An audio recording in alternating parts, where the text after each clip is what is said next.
Good afternoon, ladies and gentlemen. My name is Sun Young Ma from the Republic of Korea's Ministry of Trade, Industry, and Energy. I'm honored to be here today. In particular, I would like to express my gratitude to the Asian Development Bank for organizing this important event focusing on one of the most critical challenges of our time, achieving carbon neutrality by 2050. The urgency of addressing climate change and transitioning towards a sustainable future has never been more evident. We are witnessing the devastating impacts of global warming, and it is our responsibility as global citizens to take decisive action. The Republic of Korea firmly believes in the power of collective effort and international collaboration. Today, I would like to highlight a specific area for collaboration that holds great promise: Green Officer Development Assistance, or Green ODA.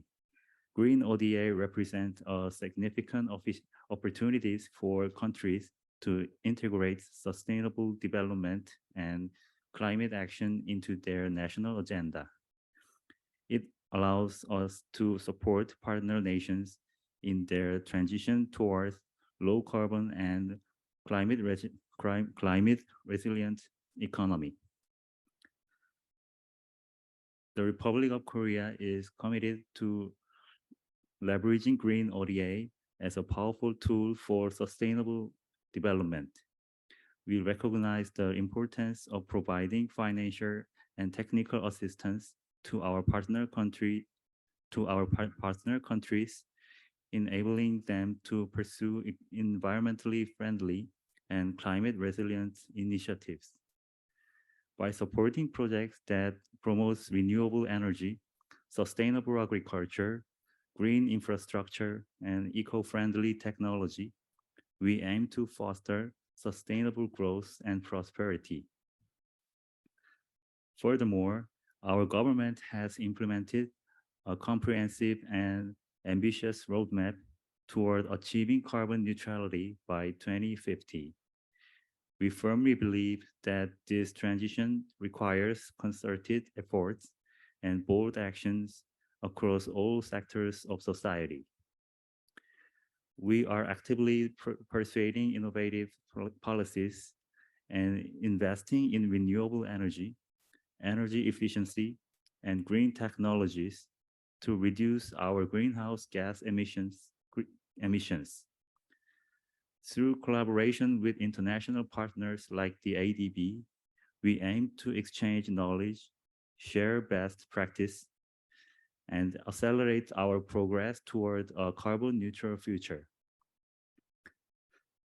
We have to collaborate collectively pool our resources, expertise, and investment to drive sustainable development and ensure a livable planet for future generations. I express my gratitude to the ADB for its tireless efforts in promoting sustainable development and combating climate change. Today's gathering provides us with a valuable platform to exchange ideas, explore partnership, and advance our shared vision of a carbon neutral world. It is my hope that we transform challenges into opportunities by embracing innovation on our journey toward a green, sustainable, and prosperous future. Thank you.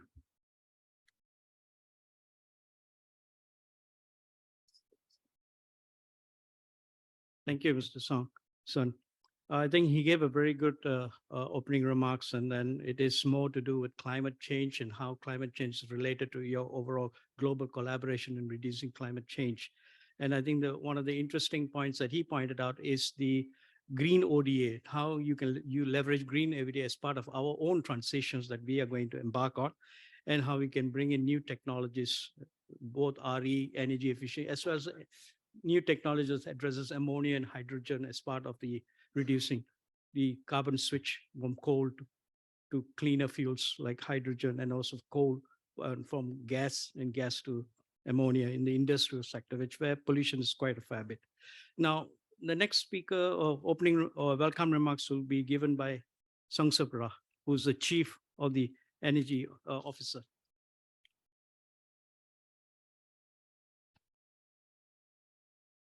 Thank you, Anthony. Very happy to see all of you. By the way, Anthony was former my colleagues here, and also I see feel bad. So very good to see all of you.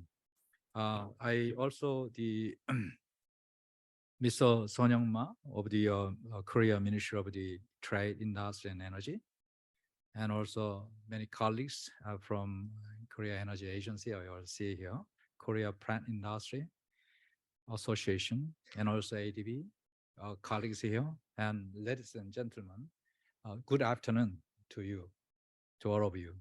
On behalf of the ADB, I welcome each of you to this very important session jointly organized by ADB and Korea MET, with theme on path to carbon neutrality by mid-century, sharing Korea experience. Over the last 10 years, ADB and Republic of Korea had a close tie in collaboration in the field of the clean energy development in the Asia and the Pacific region. This event marks another very important milestone in the continuing collaboration between two parties. We are so grateful for Korea's enormous interest and generous support in addressing the key energy challenges facing in developing countries in the region. The Asia Pacific region, as you know, continue to experience increased frequency and severity of extreme climate events and also climate-related disasters. As you perhaps remember, in the Pakistan recently has a very serious drought.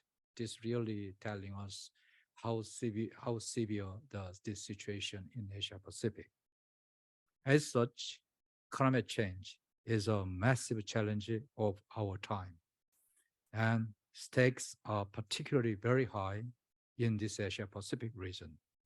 Recognizing the urgency and scales of the region's climate change challenges, ADB is committed to aligning all its operation with the goals of the Paris Agreement and raise its ambitions to deliver $100 billion in cumulative climate financing by 2030.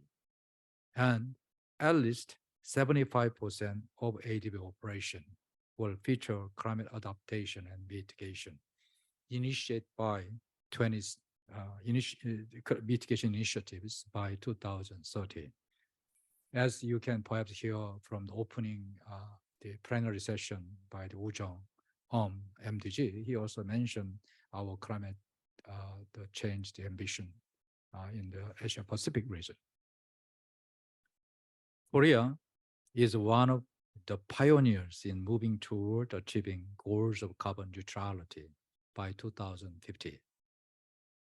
Korea is now undertaking the many innovative policies, and also they came up with many innovative policy and strategy, and also undertaking many projects, and also have come up with business model, with also develop a lot of technology.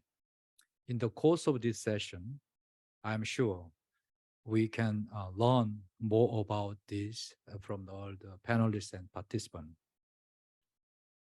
Again, on behalf of ADB, I would like to again thanks Ministry of the MET and Korea Energy Agency and Korea Plant Industry Association for their enthusiasm and commitment to working together to seek a clearer and more resilient energy future for our region. I wish all every success in this workshop. Thank you very much.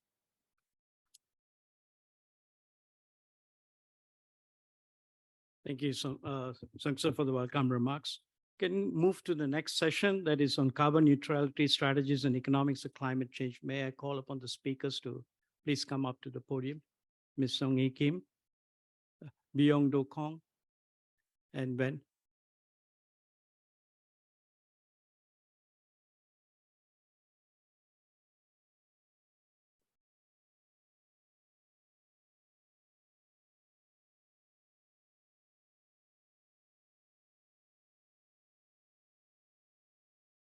For this session, we have three speakers. And the first speaker will be on carbon neutrality initiatives of Korea. That will be given by Ms. Song Hee Kim, Secretary General Climate Change Center for Korea.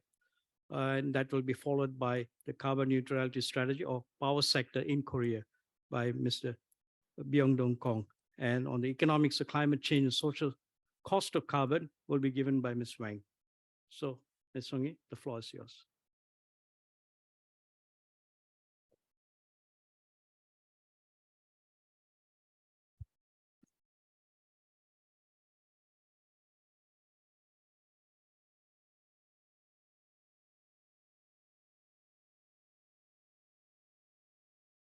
Good afternoon, ladies and gentlemen. I'm very honored to be here with you all.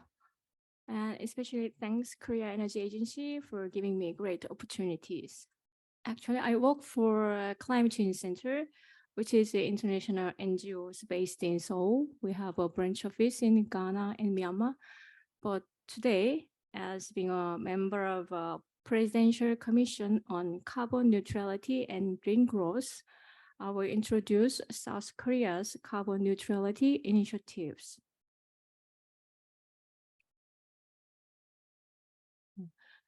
Countries have been setting their net zero goals to realize Paris Agreement goal. And these targets have also been updated to be in line with the net zero and carbon neutrality goals of the nations. The latest submission of the South Korea's NDC targets to reduce total national greenhouse gas emissions is by 40% from the 2018 level to achieve the carbon neutrality goal by 2050. The countries have also been working together to realize climate goals. For example, the Carbon Neutrality Coalition was launched at the One Planet Summit in December 2017. They agreed to develop the long-term low emissions climate resilient development strategies. Now there are 30 countries in the Carbon Neutrality Coalition, and South Korea is also a member of it. At the COP27 last year, some members of the Carbon Neutrality Coalition resolved to develop a framework emphasizing the importance of taking enabling actions in the areas of governance and sectoral policy and finance and investment. In April this year, the government of South Korea announced the first national plan for carbon neutrality and green growth and the implementation plan to achieve the 2030 NDC. It sets the national strategy and 2030 greenhouse gas reduction targets to achieve the national vision for accomplishing carbon neutrality by 2050. The primary purpose of the national plan is to prepare the reasonable implementation measures, such as sectoral and annual reduction targets and strategies, considering economic and social conditions and the feasibility comprehensively to faithfully comply with the greenhouse gas reduction targets committed to the international community. It sets South Korea's vision to realize the carbon neutrality society by 2050 and the promotion of a harmonious development of the economy and environment. It further sets its strategic objective, 3 policy directions. The first, responsible action. that means science-based decision-making and the policy development. And second one, just transitions. That means compliance to law and procedure with emphasis on bilateral cooperation and social consensus. And last one, innovation-led carbon neutral and green growth. GHG reduction and economic and social structure transformation based on innovation. And based on three policy directions, 4 national strategies, including 12 major tasks, has been set up to achieve the national goals. Let us see more closely about the emission reduction target. Sorry, it's here. This table summarizes the greenhouse gas reduction plan of South Korea by 2030. The government adjusted the GHG reduction targets from the year 2021 version for some of the sectors.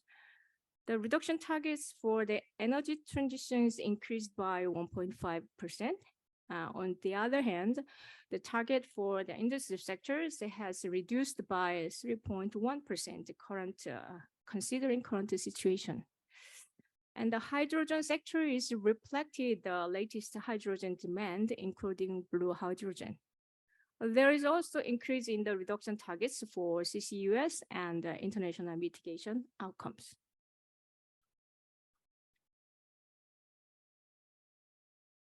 For the energy trend sectors, coal-fired power plants with an operating life of more than 30 years are to be shut down, and 28 coal-fired power plants will be shut down and converted to LNG power generation. And the President Yoon government aims to expand the nuclear power utilization as a carbon-free power source, and in consideration of economic efficiency, energy security, and power supply based on the assurance of nuclear power safety. The renewable energy share will be also increased to 21.6% by 2030. For the industry sector, the government will promote the commercialization of breakthrough technologies for carbon neutrality, including support for investments in the private sector, which will be explained in more detail in other slides. So we will continue to monitor overseas technology trends and check and supplement the appropriateness of the direction of technology development. The government also aims to expand the joint R&D with leading countries for the purpose of the risk reduction as well as technology sharing. The building sector, the government will strengthen the energy performance of new buildings by expanding the scope of mandatory certification of zero energy buildings and upgrading the design standard of new private buildings.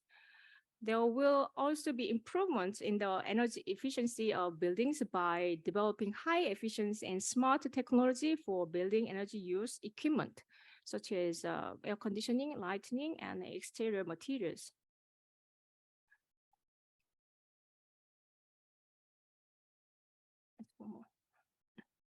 For the transport sector, eco-friendly car will be promoted, such as electric and a hydrogen car, while also considering the production conditions and charging infrastructure for each car type. There will strengthening the public transportation competitiveness through expansion, diversification, and reinforcement of transportation means and expansion of economic incentives to encourage the use of public transportation. The government will also aim to reduce traffic volume. In addition, decarbonization of internal combustion engines, for example, by strengthening GHG and fuel efficiency standards, considering life cycle assessment and tax reform. For the agriculture sector, the government will support agriculture restructuring through the expansion of a low carbon agricultural technology and eco-friendly agriculture. It further aims to spread smart agriculture to increase resource efficiency and productivity. Emission reduction in production through the development paddy field water management, reduction of chemical fertilizer use, and improvement soil carbon storage capacity. Emission reduction in the livestock sector through low methane feed and low protein feed development and distribution and expansion of livestock and manure utilization.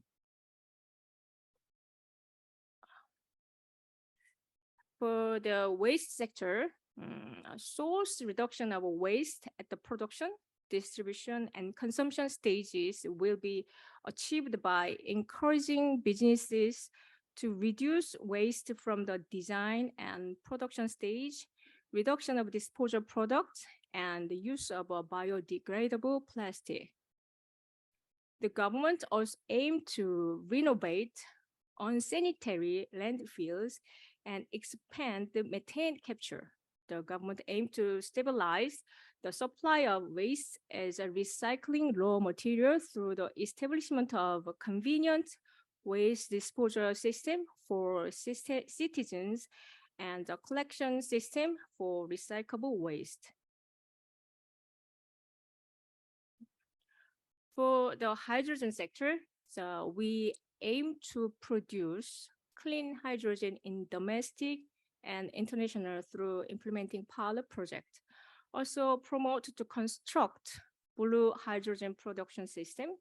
This will be supported by the establishment of a legal and institutional foundations for international cooperation.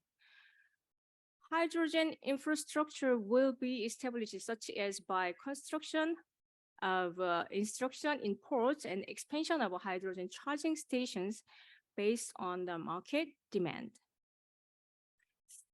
And for carbon sink, the sink absorption function will be strengthened through afforestation, forest cultivation, expansion of timber harvesting, expansion of carbon storage by activating high valued added wood use, and utilization and unused forest biomass as renewable energy. And also there will be systematic restoration and management of a marine sink and expansion of absorption capacity through the restoration and protection of coastal wetlands and other means. For CCUS, the government aims to establish the CCUS comprehensive consultation body and the legal and institutional improvement. Through this law to promote the CCUS industry, safety and environment management, certification standards, and preparation of standards for risk assessment and enhancement of the stability system will be established. For the international mitigation cooperation goals, the government aims to support more international mitigation projects to cover more diverse sectors to deliver international transferred mitigation outcomes under the Paris Agreement. The South Korean government aimed to expand cooperation with other countries and also try to promote, expand public-private cooperation project in the industry and energy sector. The table shows the summaries of the annual target emission reduction in Korea until 2030. But annual target is not fixed. It would be amended depending on the annual situation. South Korea has a strong interest in participating in Paris Agreement Article 6 project. The government has also identified the key international cooperation project and the specific government agency that will lead each sector. These sectors include the 6, 1, 2, 5, 6. And the 4 strategies, as you see, the strengthening cooperation with both developing country, and as you can see, the 4.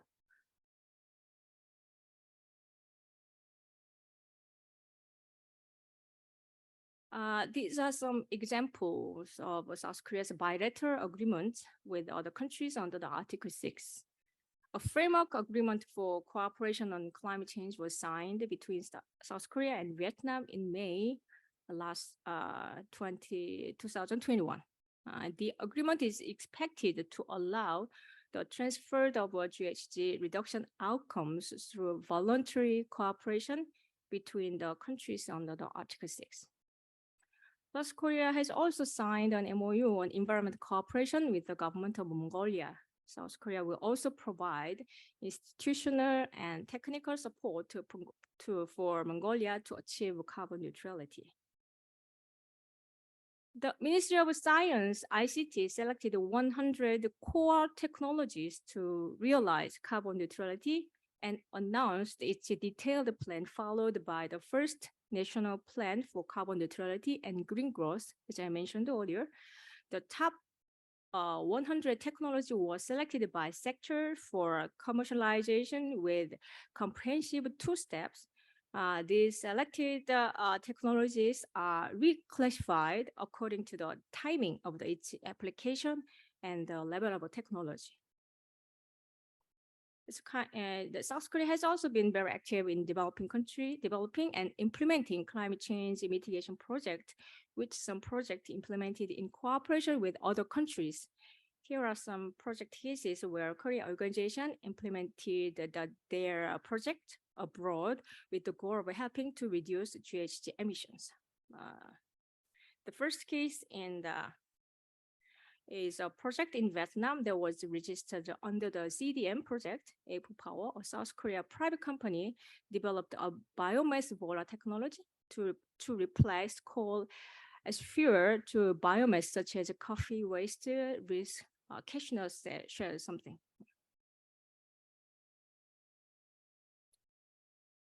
And landfill gas project in Mongolia is ongoing with support from the Ministry of Environment of Korea. This has been implemented for reducing methane in Ulaanbaatar. Korea government proposed to secure the international mitigation outcomes from this project. And we will try to build MLB capacity in Mongolia. This project is approved by the GCF board in 2020 that will use an agro-photovoltaic system in Fiji. This is the first agro-photovoltaic system in South Pacific Small Island region. The private company in Korea supported the development of the GCF funding proposal and worked with the Fiji Development Bank to have the funding for this project. And also the Korea International Cooperation Agency, KOICA, will also provide the co-financing for this project. Already time limit. My presentation ends here. Thank you for the attention. Thank you, Ms. Kim. May I call upon the next speaker?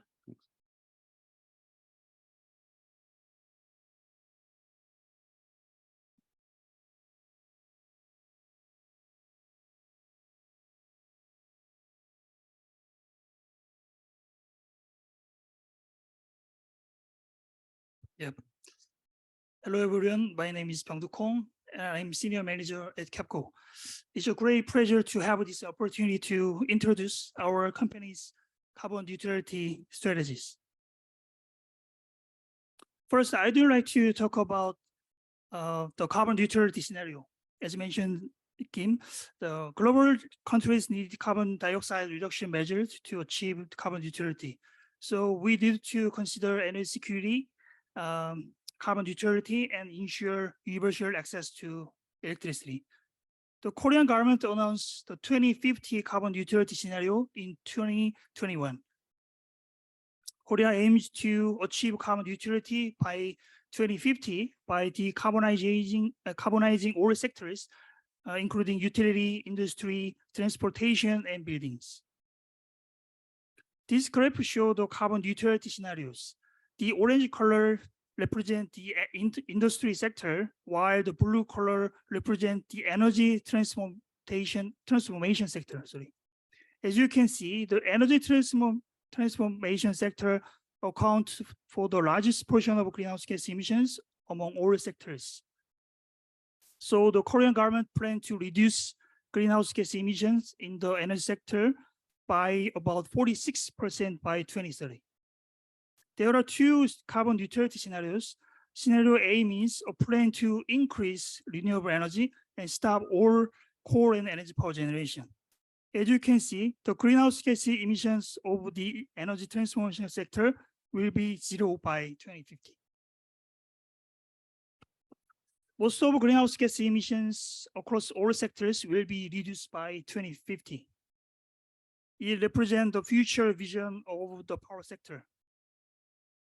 In terms of power generation, there will be a decrease in coal and energy power generation, while nuclear and renewable energy generation will be increased. In detail, renewable energy generation is expected to increase about 41% by 2050. And also CCUS will be utilized. The power grid system will undergo an innovative transformation.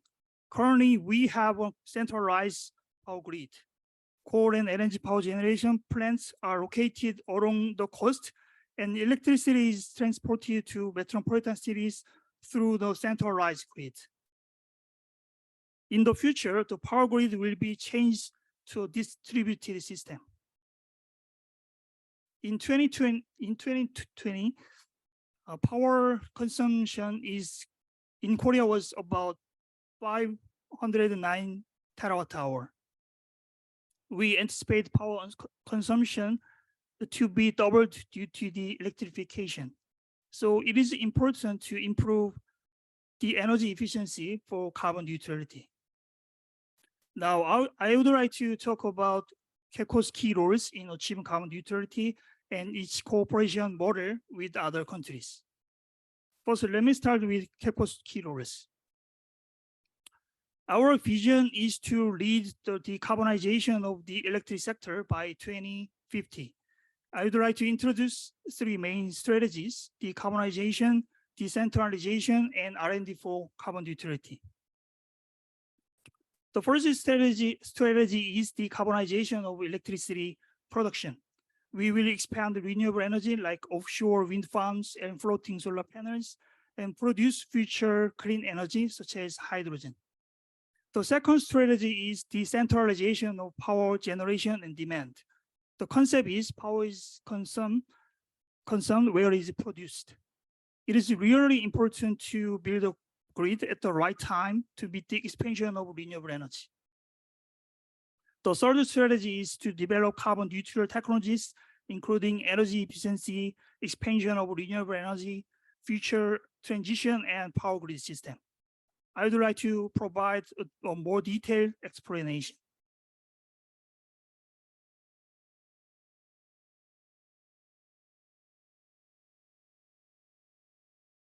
The first strategy is the decarbonization of electricity production. Global countries are implementing renewable energy promotion policies such as RPS system policy. According to the policy, power generation companies should increase a certain amount of electricity from renewable energy. To meet the policy, we are operating several renewable projects with 6 power generation subsidiaries. The proportion of renewable energy generation was 6%. The renewable energy generation is expected to increase to about 22% by 2030 in Korea. So we are making efforts to contribute the Korea government policy. And also, we are developing hydrogen power generation. We will replace coal and energy power generation with hydrogen power generation. This is our offshore wind farm project. Renewable energy projects have high risks and long payback periods. We are a government-owned company in Korea, so we are developing large-scale renewable energy despite the high risks. We are successfully operating the offshore wind power testbed with a scale of 60 megawatts. It's the nation's first large-scale offshore wind power project led by public. We are currently developing offshore wind power project with a total of 2.8 gigawatts. It's very useful to develop photovoltaic power generation. We are developing solar power generation in unused areas such as rooftop, parking lot, and farmland, and so on. So in detail, we are developing some solar power generation technologies applied to farmland. It allows to us simultaneously obtain both crops such as rice, potatoes, and green teas, as well as electricity. It's our plan for hydrogen power generation. There are several coal and LNG power plants in Korea. These power plants play a crucial role in electricity generation. However, we need to phase out the coal and LNG power plants for carbon neutrality. We have found an innovative approach. We are developing the blending technologies of 20% ammonia into coal-fired power generation and 50% hydrogen into LNG power generation. Through this method, we can utilize existing coal and LNG power plants while minimizing facility modifications. We will increase the blending ratio for hydrogen power generation. In conclusion, we anticipate all coal and LNG power plants will be replaced with hydrogen power plant. The second strategy is to build power grid. It's crucial to construct a power grid in a timely manner. Renewable energy such as solar and wind power plants can be built within 3 years, but the construction of a power grid takes longer. As a result, there are often delays in connecting renewable energy facility to the power grid despite their construction. In addition, renewable energy has an impact on the entire power grid. This is because renewable energy is intermittent and fluctuating. So we are developing some technologies like renewable energy monitoring system and energy storage system as well.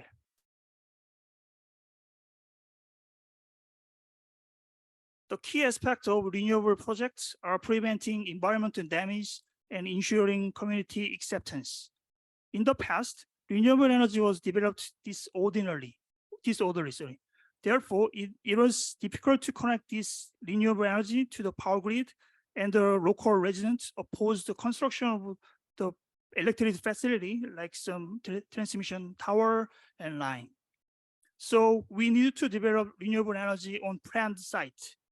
First, the government select the most suitable zone, considering several factors such as electricity demand, renewable energy potential, power grid connections, and so on. Next, the renewable energy is constructed around that area and connected into power grid in a timely manner. And also, large-scale electricity demand, such as industrial complexes, can be integrated with this renewable energy site. It's important to promote the decentralized electricity power production and demand.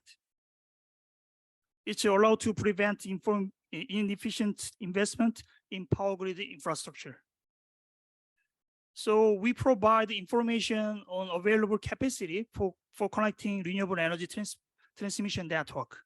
The red and orange areas indicate there is a limited remaining capacity available for connection. Providing this information allows us to consider future renewable energy construction site. The graph on the right shows the imbalance between power supply and demand. As you can see, the small red circle means Seoul in Korea. The data for energy independence in Seoul is only 3.9. This means it depends on receiving most of electricity from other regions. As a result, a significant amount of power grid infrastructure is needed. The problem is that most of our data centers will be constructed in metropolitan area in Korea. As you know, data centers usually use a lot of energy to maintain their servers. It is important to construct newly established data centers in areas near power plants, such as renewable energy. So we provide comprehensive incentives for data center to be located near power plant. We are operating a renewable energy control center. This center enables us to manage solar and wind power projects and gather facility data for predicting renewable energy output. In addition, the system manages the quality of electricity. For example, it identifies the location of failures and monitors the power system and power quality in real time. The third strategy is to develop carbon neutral core technologies. We will increase our annual R&D investment to $800 million. We are working on expanding domestic and overseas cooperation for R&D. We are developing carbon neutral technologies, including energy efficiency and renewable energy and so on. I would like to introduce R&D for carbon neutrality briefly. In terms of renewable energy supply, we are developing high efficiency transmission systems such as HVDC, MVDC, and superconductivity. For energy demand, we are focusing on various technologies, including EMS and electric vehicle charging system and power to grid technologies. In terms of expanding renewable energy, we are investing in technologies such as offshore wind power, photovoltaic power, and electrolysis-based production. In detail, the electrolysis system converts electricity into hydrogen and vice versa using fuel cells.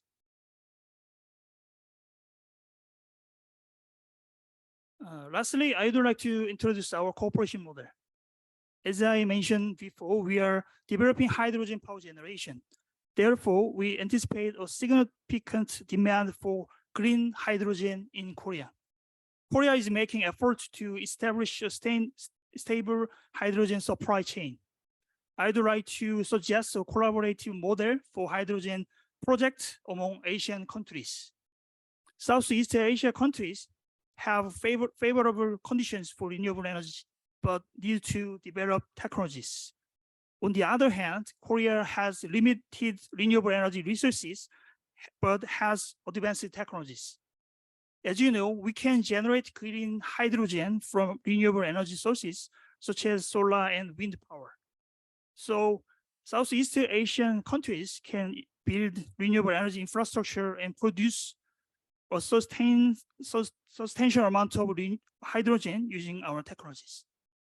And then Southeast Asia can export hydrogen to Korea. This model offers mutual benefits as Korea can secure a sustainable source of green hydrogen from overseas. In addition, by importing clean hydrogen from neighboring countries, Korea can minimize transportation cost and reduce carbon emissions intensity. This diagram shows a collaboration model in the hydrogen business. Korea and Japan are geographically close, so Korea and Japan can utilize their geographical advantage to exchange hydrogen. In addition, they export hydrogen production technologies to Southeast Asia and support the development of hydrogen infrastructure in the region. In Southeast Asia, renewable energy infrastructure can be established with our investment and technological support.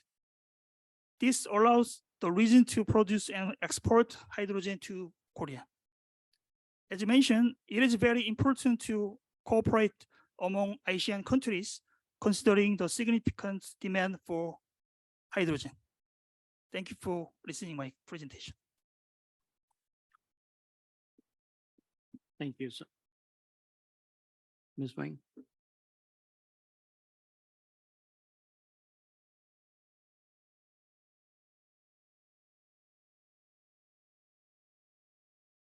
So good afternoon, everyone. I'm Wena Cham. I'm from the Economic Research and Regional Cooperation Department of the Asian Development Bank.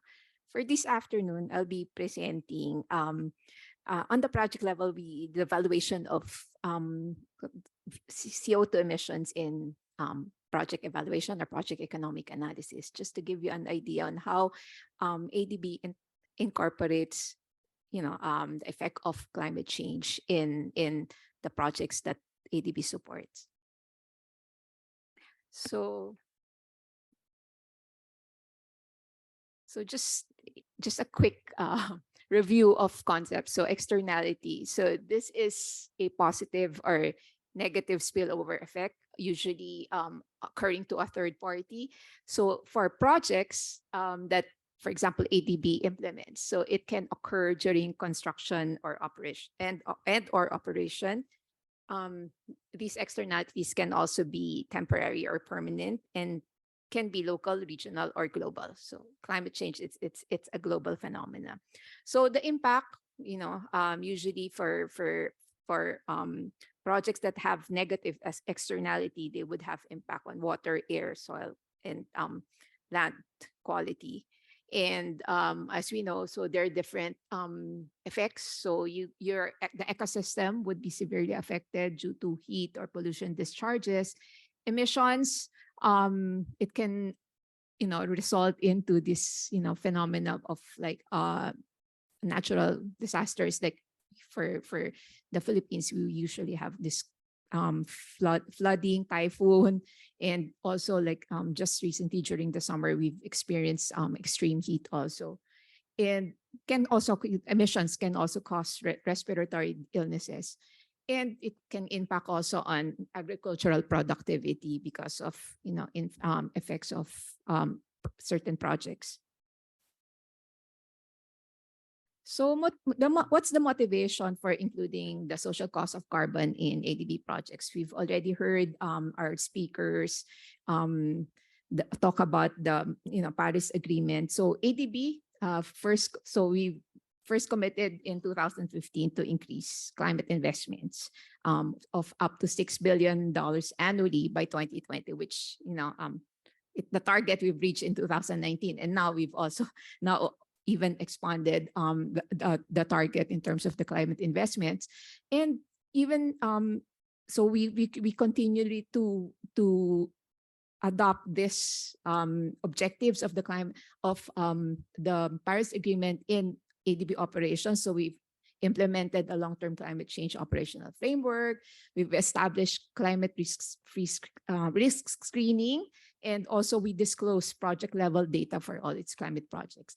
As part of like the main objective of the Paris Agreement, so ADB as one of the financial institutions supporting less developed economies, so we try to align the financial flows of supporting our less developed economies and make sure that the financing would support in terms of the low GHG emission and climate resilience pathways. We've heard from earlier also that Korea is one of the more developed economies. They're partnering with ADB and other development partners in terms of supporting projects that would adhere to the aims or the objectives of the Paris Agreement.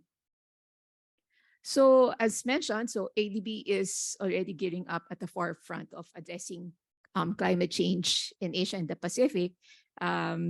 You would see in the lower the left figure, you would see that developing Asia has been contributing to increasing greenhouse gas emissions since 1990. So and if this continues, so the region is actually being considered as one of the larger contributor to global climate crisis, and it can face large economic losses if climate change is not addressed. So you could see also on the right figure that if current policies, if there's no change in policies by countries, then you would not be able to decrease carbon dioxide and CO2 emissions, as well as achieve the objective of the Paris Agreement in terms of maintaining global temperature increase to less than 2 degrees Celsius. So as you know, so ADB is one of the larger sector in the ADB portfolio is in energy, and then it's also in transport. So energy sector is the largest source of emission, and you would see from the right hand the right figure that the power industry since 1990 it's continuously contributing to CO2 emissions, also by transport and industry. So given that this is something that the sector is one of the largest source of emissions, so there would be required actions, mitigating activities such as energy efficiency, we've discussed it, land use abatement, and employing decarbonization technology. So these are the things that ADB as a financial institution need to support to be able to address this rising contribution of these sectors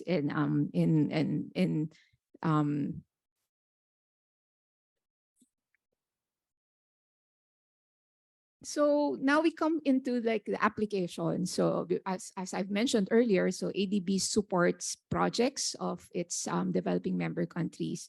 So we finance projects in the energy and transport, etc.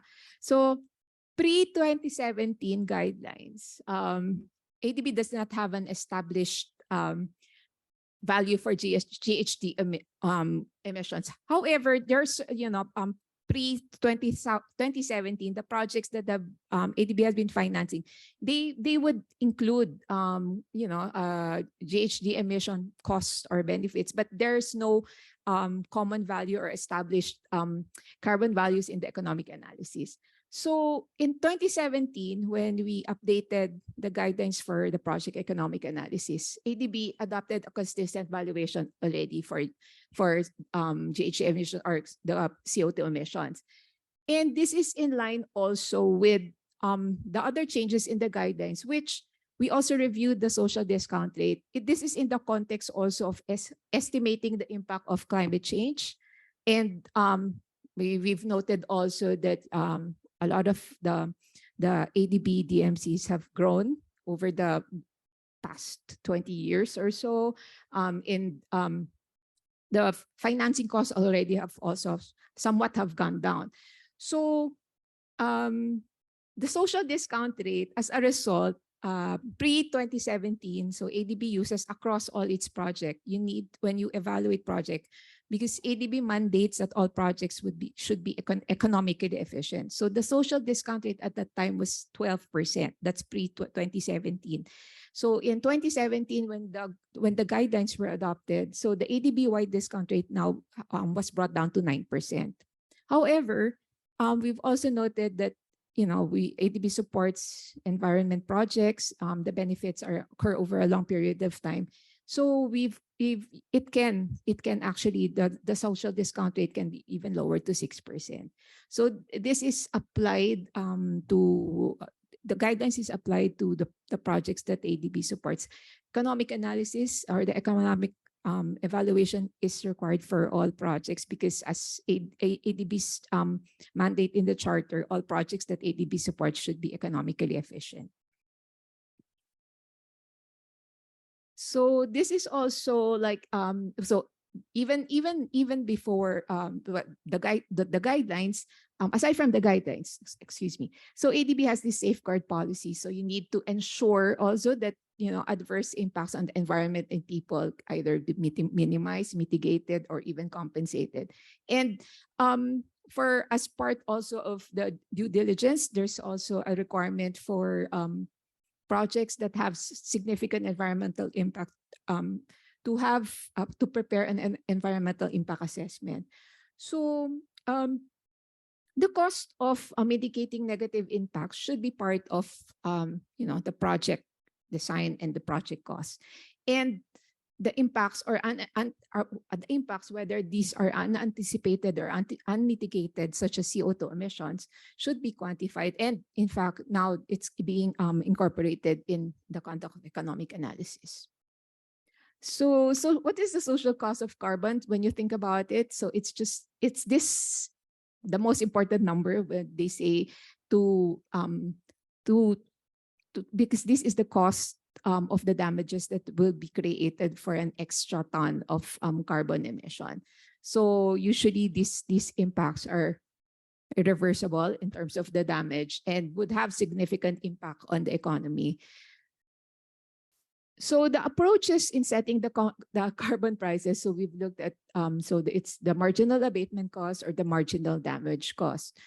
Just to give a quick description.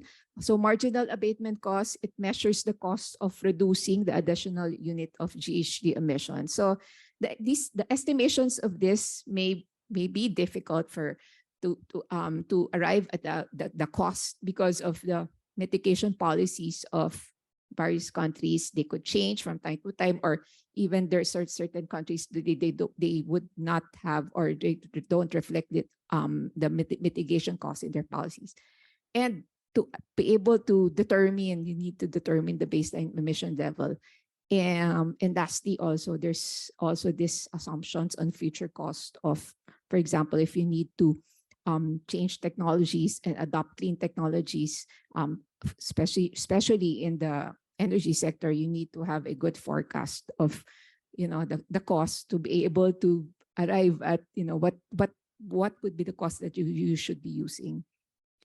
The other approach is the marginal damage cost. So this would actually take into account the cumulative damage to society over a period of time. So it's the cost for this additional unit of GHG emission.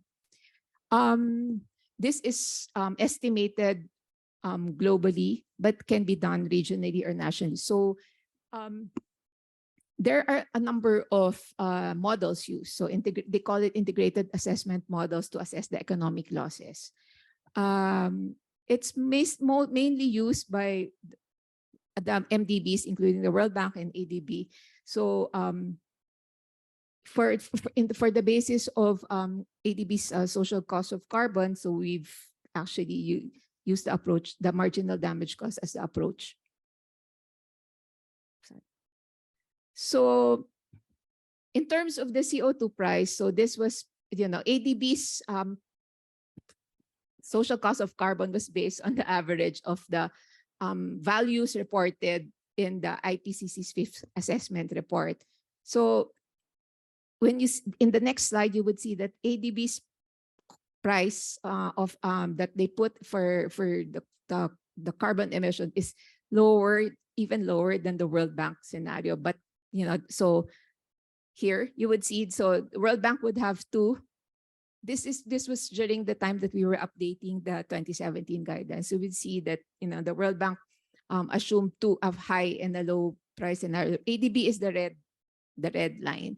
So you would see it's kind of like until 2050 it would have the lowest value of CO2 equivalent per ton. So we apply this to project economic analysis. So our starting point would be the 2016 carbon price that we've identified in our guidance, so which is 36.3 per ton of CO2. So when you apply it when you apply this in our economic analysis, you need to actually do some adjustments because the price was done in 2016. So given that when we do analysis, so we do it in the year that the project is being evaluated. So you need to adjust that. So we do that by adjusting it using the international inflation. And then we also adjust it further by 2% to account for future damages, because projects occur over a long period of time. So for example, so this is assuming only a 5% international inflation, which you can find this the international inflation would you can find this from the World Bank, ADB, or other statistical websites. So we apply that to 36.3, and then we also apply the 2%. So you would see that for 2023, assuming that international inflation would be averaging 5%, you would have around $58.9 per ton of CO2. So so we have the price already. So now we need to calculate the net GHG emission of a project. So when we calculate this, we use it based on the difference between in ADB we use this with and without project scenario. So the GHG emissions would require data on the project output activity and emission factors. So you would know this you would be able to find in there could be country level data, and also like there's some compilation in terms of this information.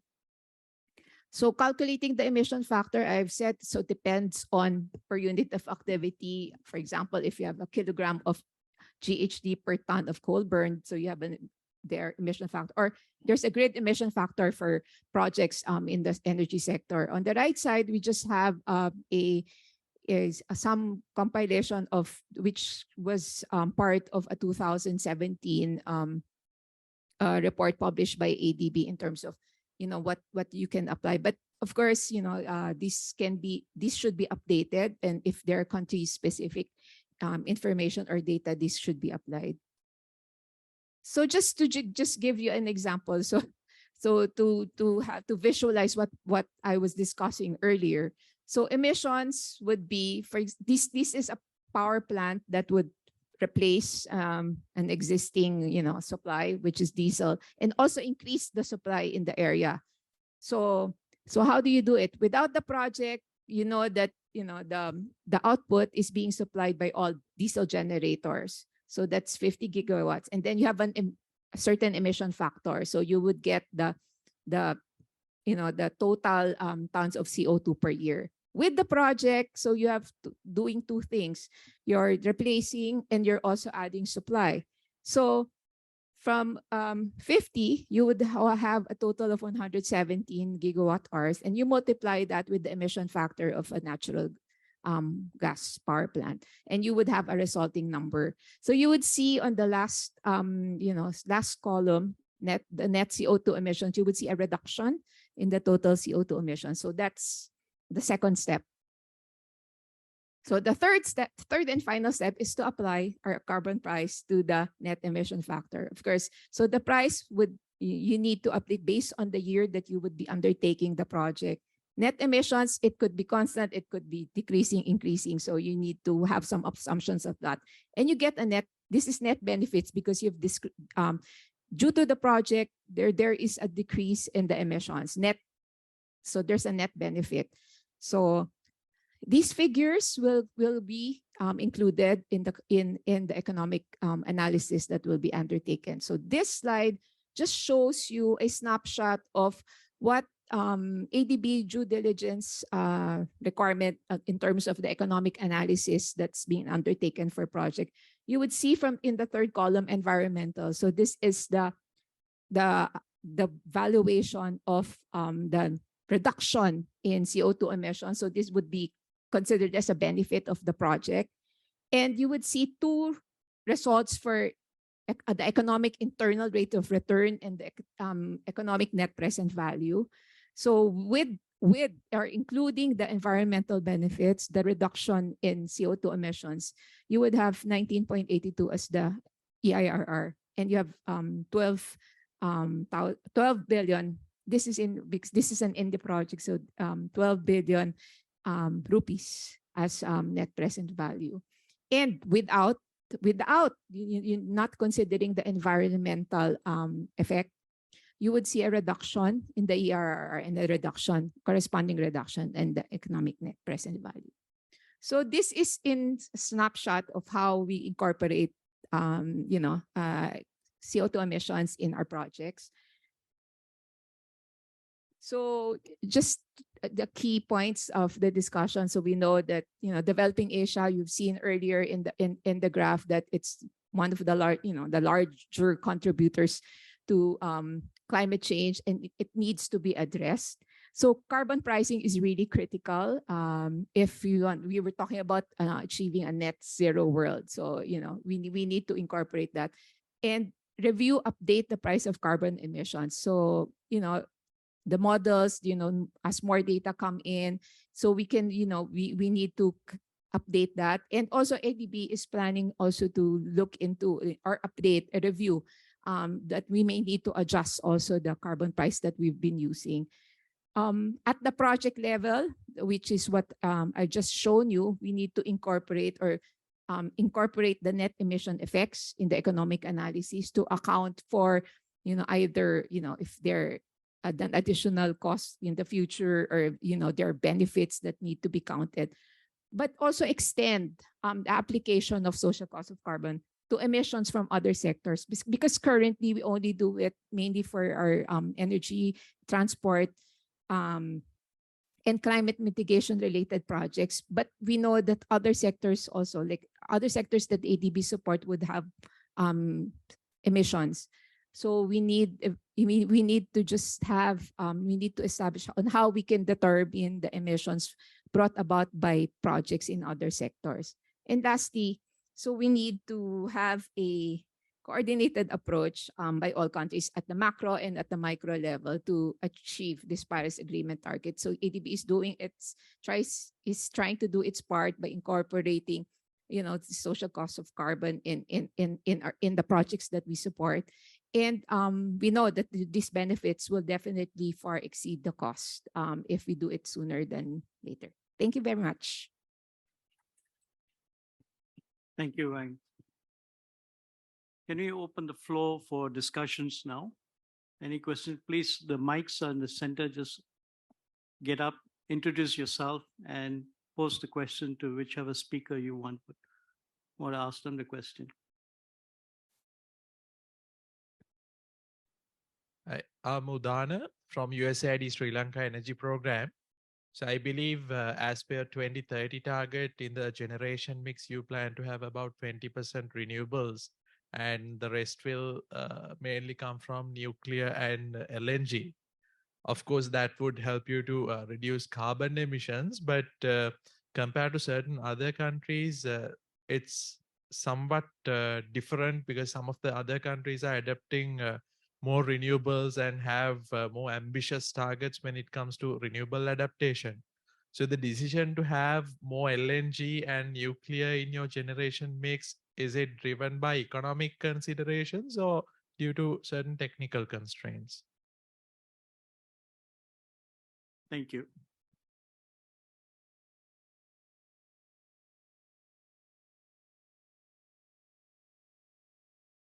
Do you want one of them to answer? If it's just a comment, they're not going to answer. So if you're asking a specific question, then I think you have a question there, and I think one of them could answer. I want to answer. Yeah. It's good point is LNG and nuclear power generation is increased in other countries. So in Korea is also considered nuclear. So last year, so new government was generated is Yoon. Our president's name is Yoon. So the generation, nuclear generation is increased before. So almost 20. I don't know exactly the number. So almost 25% by 20. Sorry.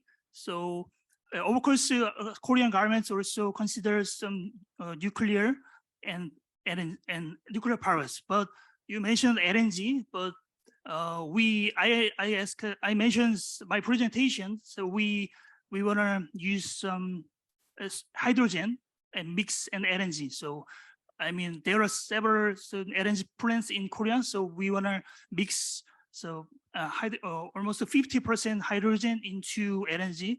And so I mean we will use the LNG plants more, and we also developing some other technologies like some mixing some LNG and hydrogen. So yeah. Maybe I'll just add a bit more to what I think my understanding, and maybe they can correct me. I think the reason why Korea has taken that approach is one is the land mass area. So renewables, because it'll be limited. Okay, you can go a certain amount. Not every country has the potential to expand renewable. So the option, do as much as you can renewable, but then switch to what is available. They have nuclear, so they can switch their coal fires to LNG at the moment as part of their transition plants. And then later, when the emerging technologies as ammonia and hydrogen come in, then you will have a switch from the gas moving to 100% using hydrogen. Because as you saw in the presentation, I think 2028, they will convert 50% blending in 2 plants. And then by 2030, they will increase it to about 8 or 9 plants. And then by 2050, that's the plan when technology is there for hydrogen. Because hydrogen per se is less density than natural gas. So you actually need more hydrogen to generate than with the same amount of gas they're going to use. So the technology, the burners is not, they're still evolving. Currently today, in my opinion, I mean, basically had a discussion with BP based in Singapore. They are looking at 20% to 25% blending at the moment. There is no technology at the moment to 100%. So it will take time, maybe 2030, 2035, and something may be available in the market. And then there's also the cost difference of those technologies that will be available. Thanks. Please.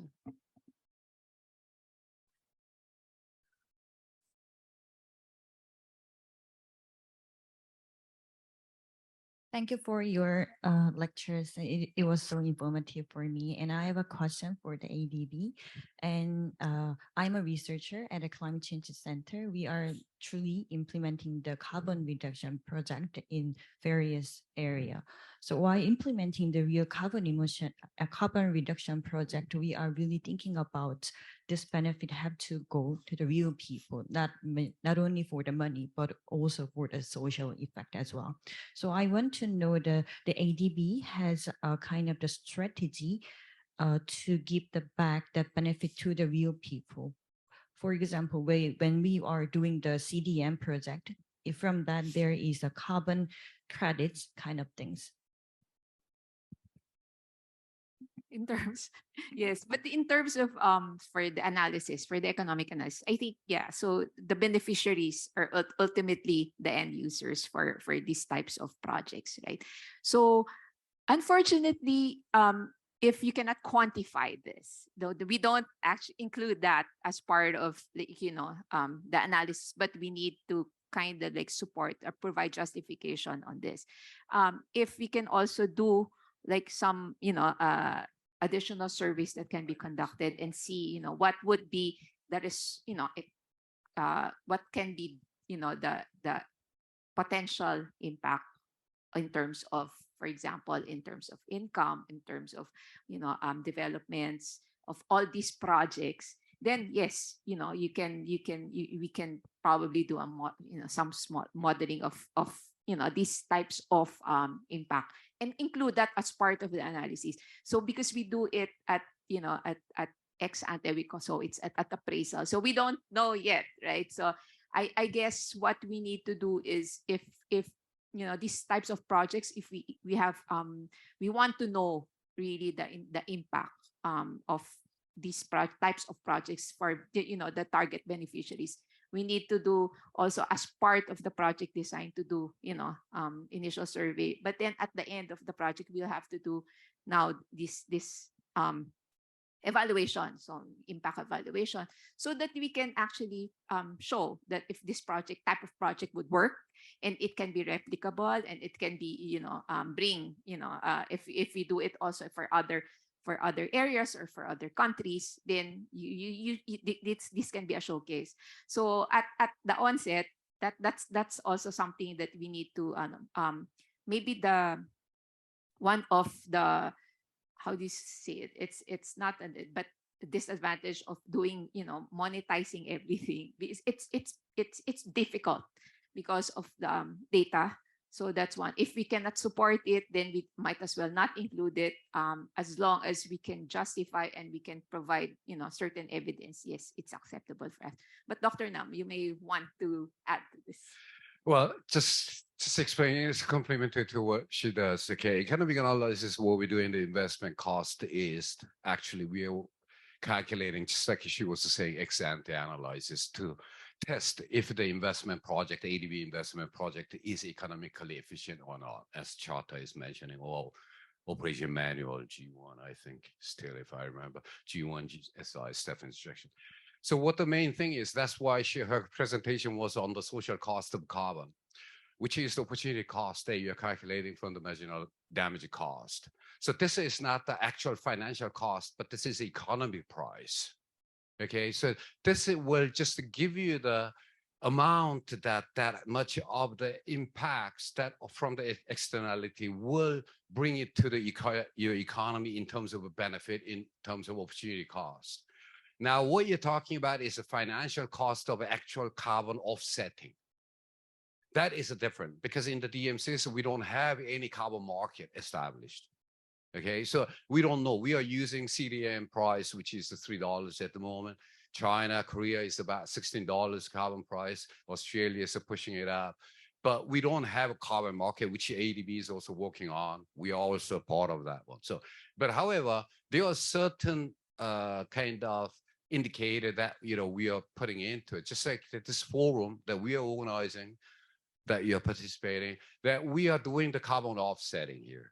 So yeah, how we are estimating, there is extrapolation that we are doing it, but because of that you all came as a guest, flying it in, or we cannot go into the detail of that you came with in the Philippines, like two-wheelers or three-wheelers, we cannot estimate that detail, but we are measuring so that we are taking that as how much is total emission was cost to bring you all here, or you're coming here. And then that will be charged to, we are offsetting the carbon, and then we are putting into the investment projects of the ADB investment project for the benefit of the locals, or whoever gets it. So in the economic analysis, in terms of what she was mentioning in terms of your benefit, that is economic analysis she was mentioning, because we asked her to do only the carbon, social cost of carbon. But economic analysis is not only the cost benefit analysis. So what we see is that we have also risk assessment analysis as well as the distribution analysis. Once it comes to this internal rate of return or net economic net present value, then we do the distribution among the parties in the economy, government, residents, or whoever, the consumers are like that. But again, this is not an actual financial price, but this is the economic price in terms of opportunity cost. Okay, thank you. Thank you, Dr. Nam. I think there's one more question at the back. I'm Singdok Kim, Senior Energy Specialist from ADB. I'm truly grateful for this opportunity for sharing the current experience.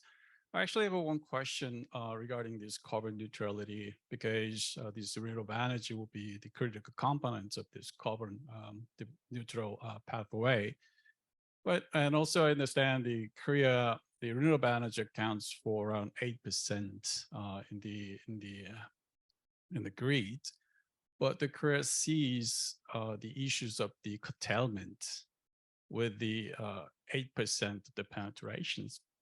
So I'd like to hear from, I'd appreciate your insights on how you will address these curtailment issues going forward, because many of our DMC countries are setting really ambitious renewable energy targets, but haven't really considered these kind of issues coming around. So I would appreciate your insight on this.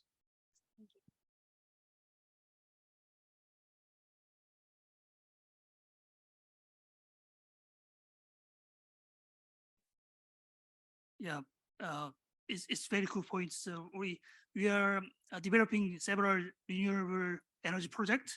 It's like some Jeju Island. There are some problems. You mentioned some curtailment. So we are developing and constructing some energy storage systems.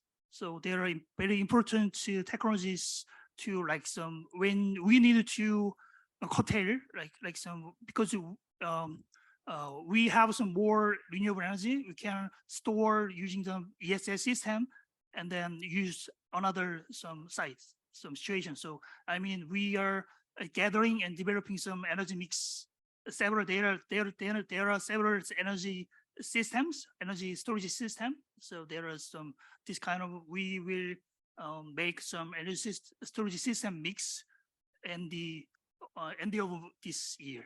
So I think it's just one method to avoid some curtail. And then it's very important to plan site.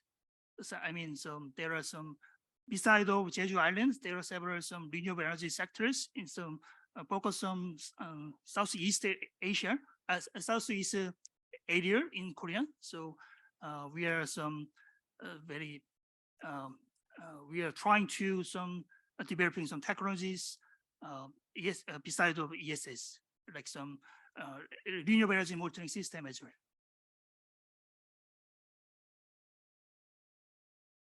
Dr. Khan. Yeah. My name is Tae-kyung. I'm working as a consultant for the ETTF at ADB. So let me just add one additional comment on your question. So yes, South Korea, the penetration of solar wind is right now in the mainland is 8%, but we started to feel the congestion problem, specifically in the southwest part of Korean Peninsula, because there's a majority of solar PV are aggregated because there are most of solar irradiation ratios are relatively higher than other places. So this year, the KEPCO actually launched the 980 megawatt 1 hour duration battery ESS project, mainly to solve the transmission congestion problems in the specific areas. And the purpose is not only to solve the transmission congestion, but observing the over-generation energy from solar and dispatch the charged energy during the peak hour supplies. And for the other part in Jeju Island, the penetration is 20%. So last year, the 5% of the wind energy generated was curtailed. So there, the CAPEX Korea Power Exchange also introducing the 160 megawatt per hour duration of public battery ESS. So we, right now, South Korea is tackling the problem mainly in the battery ESS technology, but on the long-term horizon, South Korea, in the previous speakers, there was a question about what is it, the renewable energy horizon. We target to develop a huge scale, large scale of offshore wind in the southern part of South Korea. So maybe in the long run, battery ESS may not be appropriate in the sole measure. So we are considering other green hydrogen or other technology in the long-term horizon. Thank you, Dr. Khan. I think further to add to that, I think in the South, they have to do more grid reinforcement. Jeju Island has, I think, 2 HVDC links. Now the third link is coming up. I think they're investing on the third link to ease the congestion at the moment. And at the moment, they also have to do is when we had discussions with some of the engineers from KEPCO and others during our training for the GMS countries, they also indicated there were also problems with inverter codes, the grid codes. They had to do algorithms to rewrite some of that and also to linking it together with the existing best systems. The best systems will have to also be upgraded because the grid was done in the old fashioned way, but did not incorporate too much of the renewable grid codes that comes into it. So they have problems with that. So investments will have to go. It's going to take some time before it gets there. But I think everyone has to invest. Just like Vietnam, they've added about 26,000 megawatts of renewables, basically both wind and solar, but they have huge congestion problem because lack of investments on the transmission and distribution networks. So half the time the wind energy comes, they can't evacuate the power to the load centers. And because they also locked into IPPs that they have to dispatch first rather than from the other renewables. So those institutionally, the regulator will also have to play a role in this, addressing the congestion issues. Any other questions?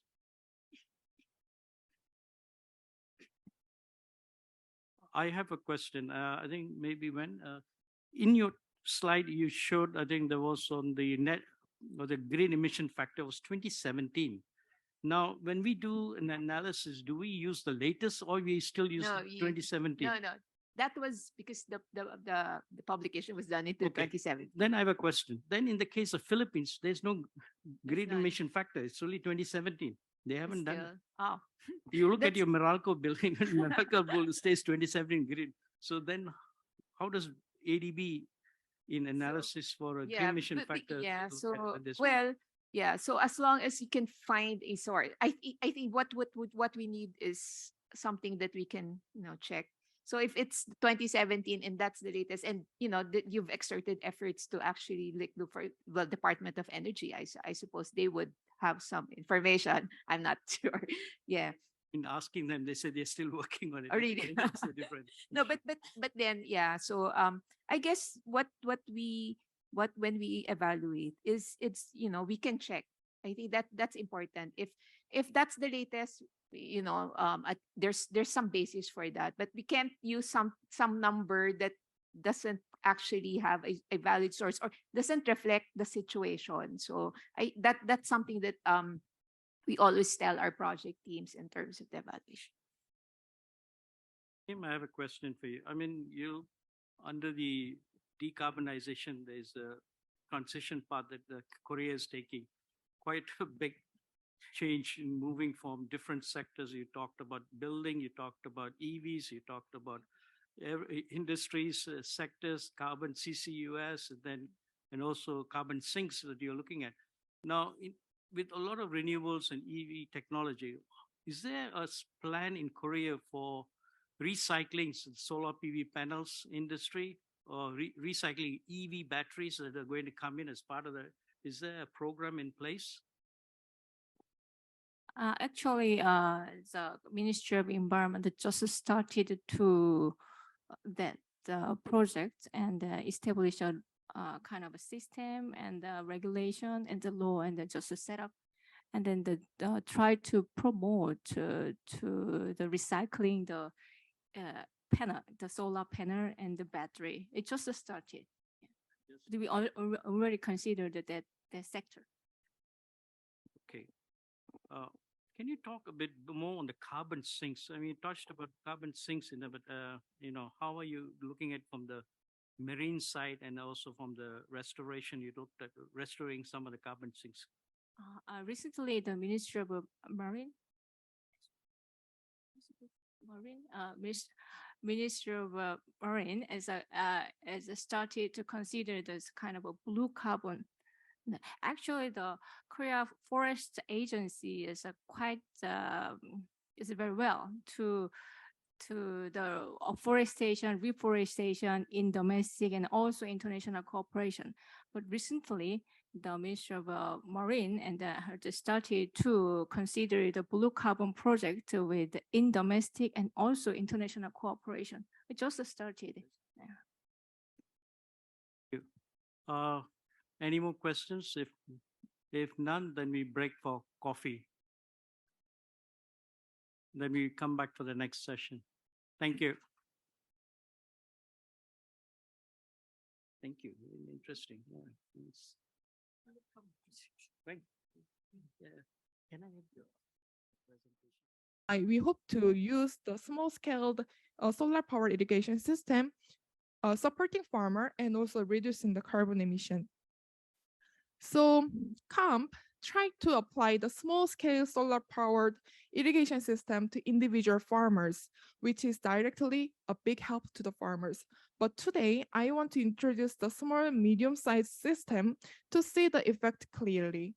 Because for the farmers, there is a big limitation using the battery system, and then it's very small, so we cannot really check the data, how much they can reduce the carbon emission.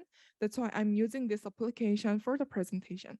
So this one is established in the Central Luzon Irrigated Agriculture Research Center for lowland development, which is in the rice production and the experimental area of the station. So it has the 56 solar panel, which generate more or less 70 kilowatt of energy per day.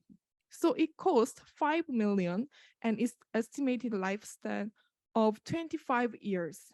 So it covered almost 9 hectares of the land station for the production. So if it longs for 25 years, we can convert the economic value in 7,200 hours or 25 years. the 120 horsepower for four-cylinder diesel engine water pump can consume 32 million liters on daily use basis, or 50 liters of the diesel for 24 hours in 25 years, with an average price of the diesel today of 60 pesos per liter. So as you see, of course, 5 million is not a small amount to the investment, especially for the individual farmers. But if we are seeing the bigger scale of the consolidated system in the rural area, then it can create much bigger value in the economics. So as you see, solar power, as it has a zero emissions, can help displace some coal-based and oil-based generation, thus helping mitigate in the impact of the climate change. And also, rural electrification, as it proves, are reliable energy sources in remote areas help reduce energy cost for irrigation and then enables low emission agriculture. But of course, there are big challenges.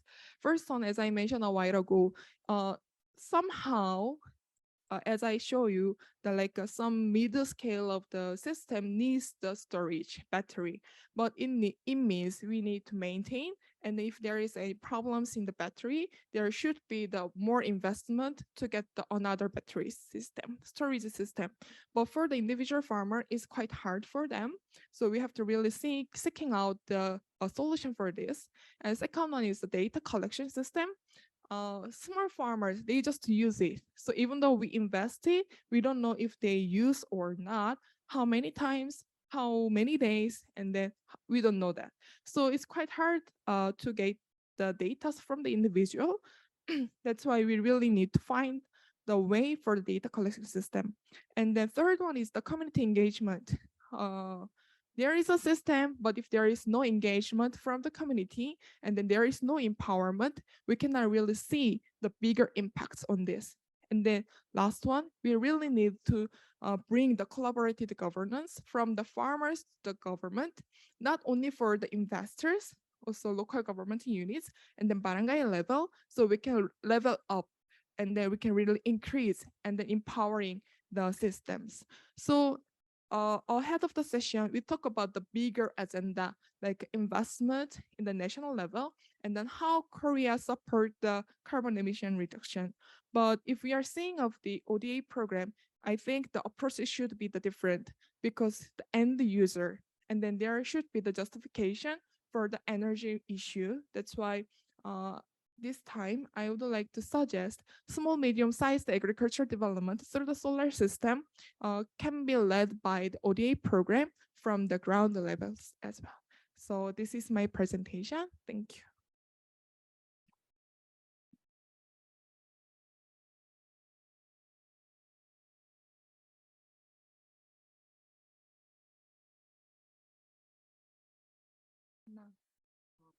We'll change this up a little bit. Can we have the Q&A session up per speaker since we have ample of time? So I'll open the floor for discussions. Any questions? If you don't have questions, then I have a question. The on the solar, when we do with the community, the small farmers, is it given free of charge to Koika, or is there an equity that the farmers have to pay 20% or 30%? Actually, just now we just support them in free because it's part of the ODA programs. But now we are also organizing the farmers cooperatives to really see the maintaining the systems well, and then also the payback for the systems as well. But the starting stage we provided as free. I think if, oh, sorry. Yeah, please. No, go ahead. Hi, my name is Siddharth from IISD. My question was, what happens when grid power reaches these communities? Would they shift away from their solar pumps back to the grid? Because you mentioned it's a 25-year life cycle. So it's possible that during that period, the quality of the grid supply might improve, or the grid might actually reach these underserved communities. Thank you for the questions. Actually, I cannot really see the what happens for 25 years because we are starting stages. But yeah, right. Actually, we apply this one in the small purchase, and then as time goes by, the efficiency goes down, and then there is problems or limitation on the maintenance as well. So I cannot really say that it can really for the 25 years, and then we can really see the what we expect. But at least the sunlight is there, and then it's continued. So we can see the daily basis generations, and then it's really connected to the farms itself. So just now we can say there is the efficiencies, and then there is no problems as well. I don't know if it can the answers to your questions. I think that's a valid question, and I think that's an issue in a number of countries. As soon as the grid comes in, and if the grid power is cheaper and is subsidized by the government, and then the farmers lose interest. As is the case in Bangladesh, because we just finished a roadmap for 1.22 million diesel pumps for conversion, because they have 1.22 in operation plus 430,000 electric pumps. And the farmers get subsidized electricity, which is at around 4 taka now. So that's about 3 cents, US cents. So there's no interest. But the reliability of the power in the rural area is an issue. You may have 100% electricity because of the long distribution lines and the voltage drop. Your machines hardly run. The pumps do not operate. And the pumps used there is much bigger. And I think when I spoke to Ms. Choi earlier, here they're looking at 2 to 3 kilowatt pumps. There we are looking at anywhere range from 3 to 25 kilowatt pumps. So the farms can be small farms, big farms, and larger farms. So if there is a aggregate, I think the case of Philippines, that's where I think what they should be looking at. If this is a pilot and this is work, then the longer run, the government should look at, okay, here I can aggregate the number of farms here and look at it in bigger size. Then you can roll it out, getting not one farmer, but getting a community of farmers together to work. That's what we're doing in Bangladesh. The rich farmers may have 2 hectares, 3 hectares, 5 hectares, but the poorer farmers, they use, half a hectare or a quarter of an hectare. So you aggregate them. That's how we are doing it. So then you can add value to the whole thing. But at the same time, I think what we have to look at, as you say, grid, then look at net metering, exporting to the grid. That's another option. And that is what we are looking at. Because farming, you're not doing 365 days. The maximum you do farming is 150 days, 160. And then the rest of the time, your pumps are idle and your solar panels are also idle. So if you can use that period, the solar pumps are still, the panels are generating electricity. So you can sell it to the grid through the net metering. So the farmers get additional benefit. Right? So that is something that's what. So the similar one I'm thinking can be replicated in the Philippines on a bigger scale. If the COICA can get an agreement with the government, then they can look at it from a larger scale. Maybe I can add a little bit please. more about it. So, yeah, as he mentioned, the community engagement is very important, but there are 2 things. First one is Philippines is very up to the community organizing, and then Department of Agriculture really support the farmers through the organizations, not just the direct support. They should be the farmers cooperatives or farmers organizations so they can support it. And then the other one is the Philippines had the land reform before, so they have the equal the size of the farms in their areas around the 0.5 hectares or the 1 hectares. So it's quite equivalent to all the farmers. So it means they have the same economic values in terms of the land. So it's quite easy to be gathered together. So it's good thing. But net metering part, actually many rural area has no electrifications yet. So even though there is a system for the net metering, but we cannot apply for that. But there is a trials and then effort from the Philippine government to really make an electrification and then expand the net metering system. But the another matter is Philippine electricity is decentralized. It's not centralized. So many cooperatives, areas to area, they really divide for the electricity. That's why there should be some arrangement for the net metering and then support the farmers. Thank you. Any more questions?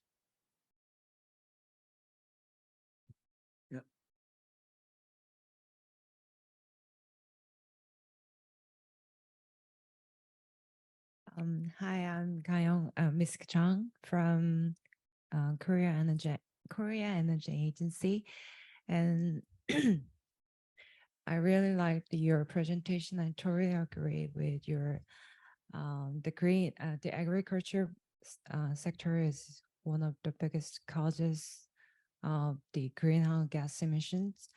And I really impressed the water, power based water irrigation. And I, in your challenges part, I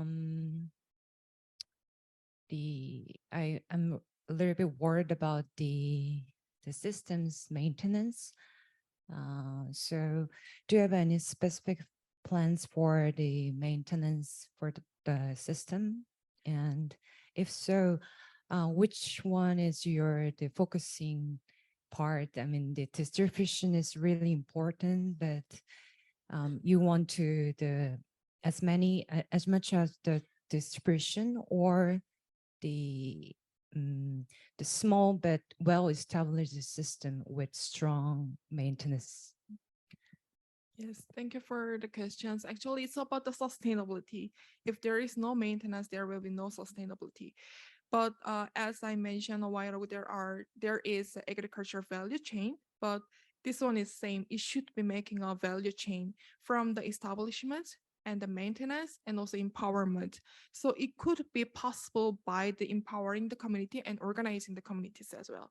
So we support it because its urgency matters for the farmers. So we established the small irrigation system for individuals, but at the same time, we empowering the farmers how to maintain and then how to really checking out for this system.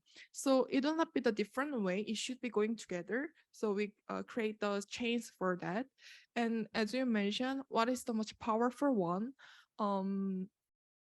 Even though, yeah, if we are talking about the community organizing, there should be the many levels. There could be the organization, but it should be matured. So it will take a time to really run the system and then to make a governance. So it's also same time we make an organization and then we try to empower them making a system. But while the time we can really see the bigger scales of the irrigation system, solar power irrigation system based on the community when it's established already. So we are thinking of community empowering together with the system. So Thank you. Any other questions? Not. Thank Ms. Cho for presentation. The next speaker will be Dashak Mehta, who is from ADB. He'll present the ADB Climate Finance Program methodology for tracking carbon emission reduction.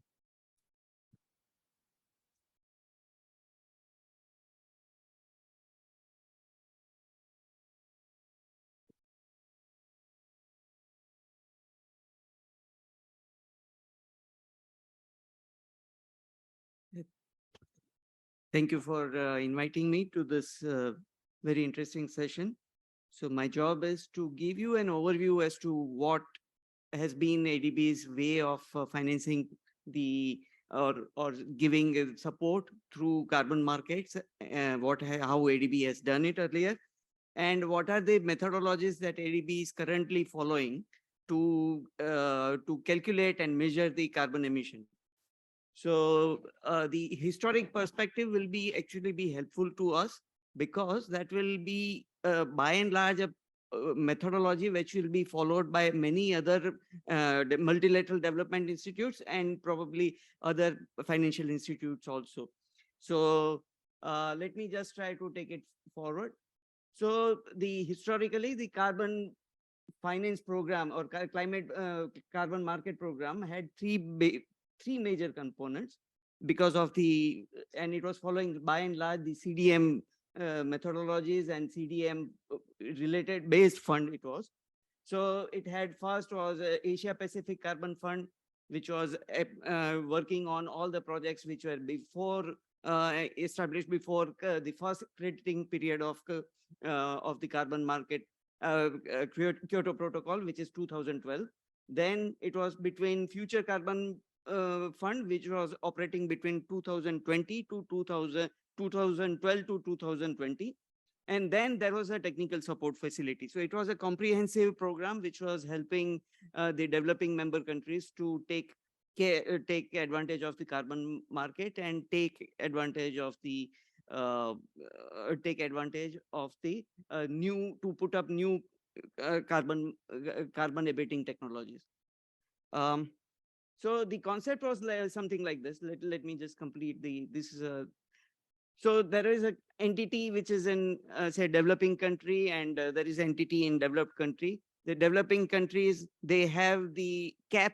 They have to the developed country, they have a cap to have the carbon emission reduced by, and the additional emission they have to get it from the developing countries. So in turn, there was a provision that the emission rights will be transferred to the entity in say developed country, and in turn there will be uh, uh, uh, policy related support, finance related support, and technology related support will be given. So that was the overall idea. And the carbon market program had, as I've indicated earlier, so there is a technical support facility. The project will be funded through the carbon funds over there, and the carbon funds will have investors from the developed countries. So these carbon fund, as I've said earlier, there are two carbon funds, Future Carbon Fund uh, as well as the Asia Pacific Carbon Fund. And so these are the ADB managed funds. But in addition to that, what ADB tried to do at that point of time was that they gave half of they did not buy all the carbon credits from the developing country, only half of them. The rest of the half was going through the usual carbon markets that were supposed to be operating. And they were trying to buy, there was a separate facility which was helping to market these carbon credits. And this is how it was operating, so that the developing countries also develop their capacities to operate in an open market.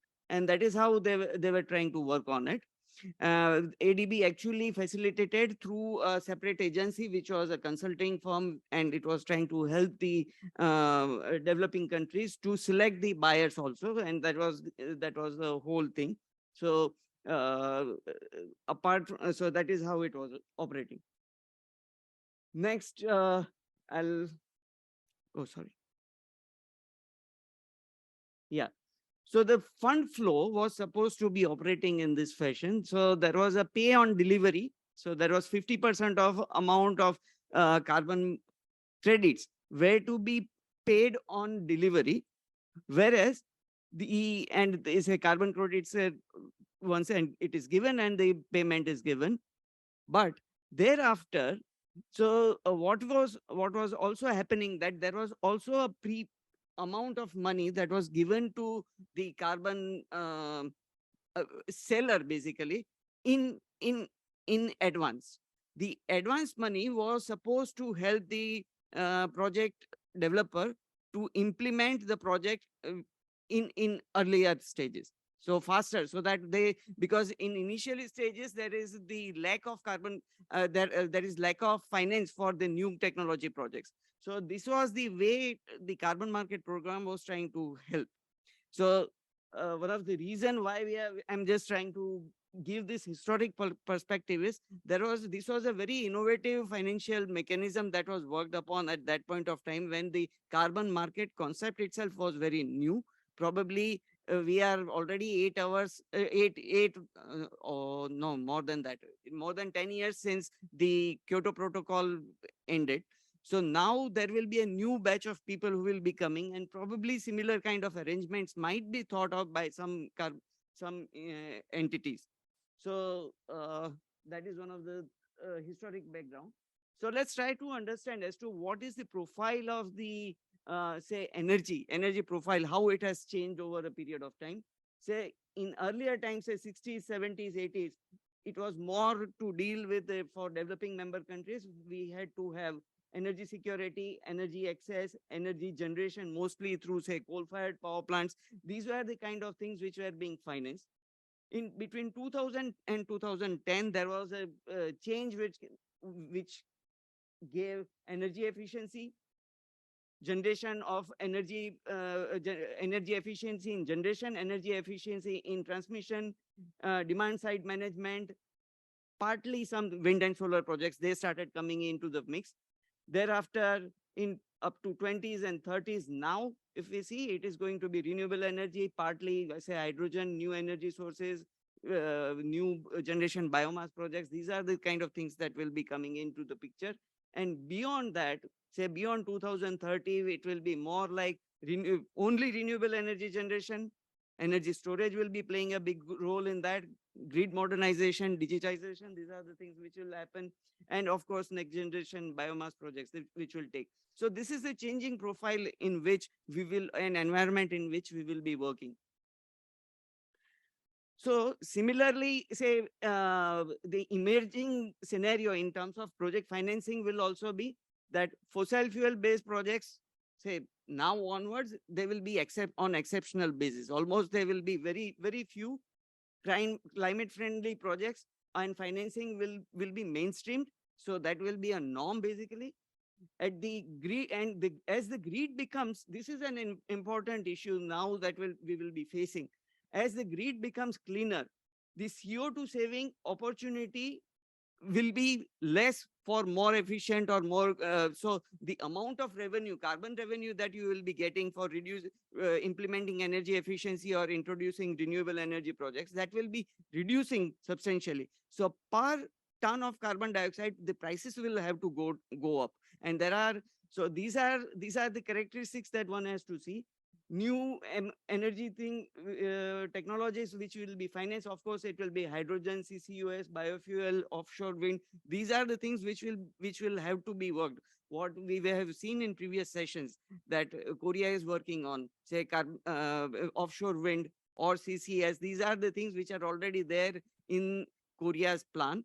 So these experiences that will be helpful to us in the developing countries, and that will have to be replicated in these places. And as the economies develop, the lending will be more through the private sector, and it will not be so much driven by the government. Government's role is likely, and this is the ideal scenario wherein government will be making the policies, and then it will be later on it will be the private sector which will be making majority of the investment. So as we have seen earlier scenario, we had very limited tools which were there. Carbon, some grants were there, or some CDM based carbon credits were there. That was the only tool which was available at that point of time. Now what is likely to happen, and this is where the emission reduction calculations will be helpful to us, will be, say, green bonds. That is something, of course, it is operating now, but that will be making one of the major things. Then there is ADB has just introduced an energy transition mechanism, which is used in a big way in Southeast Asian countries right now. Then just energy transition, which will be useful to take care of the social aspect of transforming the grid and bringing in green technologies. Then there is, of course, recently ADB has also announced innovative finance facility in climate action in Asia and Pacific, which is actually giving bank guarantees and other things. And of course, there is climate adaptation financing. So these are, and as we go forward, say this June, this November, December, when the next COP comes in, hopefully there will be some developments in carbon market program and incoming COPs, and more tools will be developed and that can be done. Okay, now what do we do when we are going for, say, ADB projects, when they are being evaluated for the carbon market? How do they do it? So one is the amount of emission reduction that is being calculated. then where is the amount money going? Say allocation of climate mitigation or adaptation finance. So one has to decide as to how much amount of money is going towards mitigation or climate adaptation. This is the next thing that ADB sees. And third is alignment with the Paris Agreement, because ADB has already decided that all its by 2000 now onwards, all the sovereign projects, they will be Paris Agreement aligned, and by 2025, whole of the private sector will also be climate Paris Agreement aligned. So these are the major three things which ADB, when ADB reviews the project, these are the things which ADB sees as to what is how these things are there. The first amount of say emission reduction is because it has set certain targets by itself, and there are certain methodologies which are coming up. Okay, so what you need is output, input. When you want to calculate amount of emission reduction, what are the important things? One is, what is your output? What is your input? This is something that one needs to know. Efficiencies and losses one has to understand. Emission factor of the projects one has to know, and the processes, how it is done. And this is the last one is more important, say in cases when we are going for something like industrial or energy efficiency projects. Okay, what are the gases that we take into account? There are so many greenhouse gases which are there. We are generally talking of CO2, but there are other greenhouse gases like methane, nitrous oxide, fluorocarbon, hydrofluorocarbon, etc. So these are seven major greenhouse gases which are, as per UN system, which are seen. And to calculate, to bring them to a common level, they are given a carbon dioxide equivalent. So if you have saved, say, 1 ton of methane, it is equivalent to, now it is, this number has changed to 28. So it is equivalent to 28 tons of carbon dioxide saved. Then it goes to nitrous oxide, 265, and so on. So this is one of the important things one has to keep in mind. Well, that it's not only CO2, there are opportunities in other sectors or other things also that you can do, which can give you GHG emission reduction benefits. Okay, so this is one of the fundamental things that we try to see, that is scope 1, scope 2, scope 3 emission. These are the ways, that is, this is MDB methodologies, that is the multilateral development banks. They have come up with a common methodology of calculating emission reduction, and this is the approach they have taken, which is scope 1 is the direct emission, which is by the project activity itself. So if, say, it is a power plant itself, the whatever coal is burned or natural gas is burned, whatever emission is there, that is direct emission, and that is coming to scope 1. Then there is purchased electricity or upstream of the activity that you do, whatever is the emission, that is coming as indirect emission. And the third is the emission that is coming through indirect emission, which is because of the product that you are making, there is some emission that takes place, and that is coming as scope 3 emission. So yeah, and opportunities for emission reduction and electricity generation in, say, power sector, what are there? One is yeah, my time I think is yeah, I'll be faster on that. Yeah, so the opportunities of emission reduction in electricity generation, electricity sector basically, is reduce, say, energy usage or wastage, then displace GHG intensive energy processing system. So renewable energy based electricity or biofuel introduction, or displacing less intensive fuel. That is, these are the combination of these two, or say end of pipeline alternatives, say like CCS, or avoiding high GWT like SF6 or chlorofluorocarbon. These are the things which you can avoid. Okay, first equation, the fundamental how you go about it is emission reduction is baseline emission minus project emission minus leakage. So baseline emission is the prior to project, prior to project, whatever is the emission, that is the baseline emission, minus project emission that is taking place while the project is already project is operating. So because of the project, whatever emission is taking place, and leakage is indirect emission that takes at other place outside the boundary of the project. That is what is that is how it has to be calculated, and this is what it gives you emission reduction. Now, when you go to emission reduction calculation, there are approaches of defining baseline. This is important for us to understand. In, say, economic practice, what we have been doing generally is that's a without project scenario and with project scenario.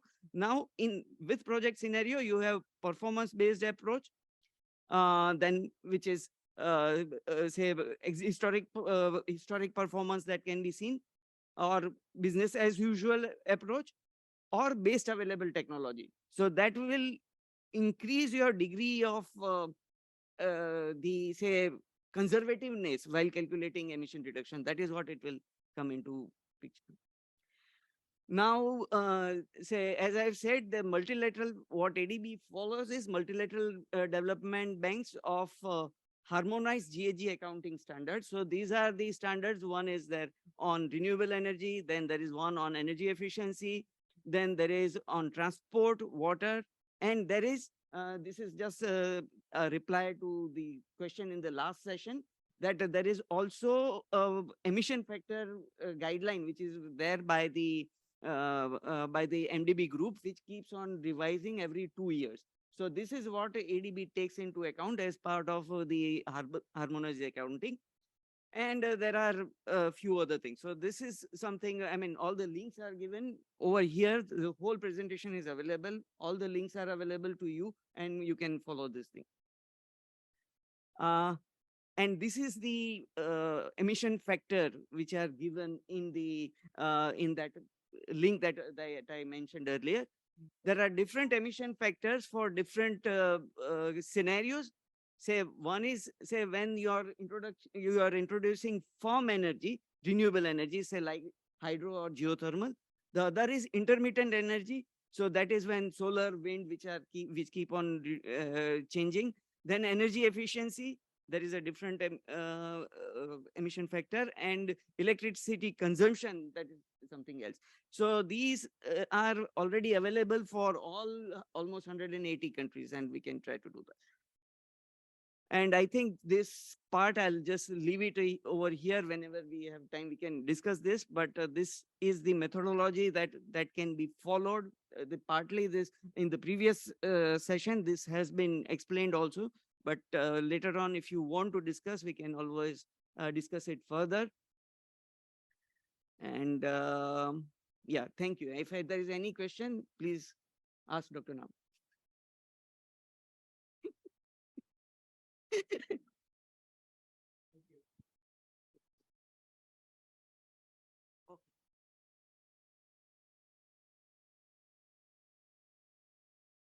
It's now open for questions. You got any questions to Dasha? No questions? All clear? Nam?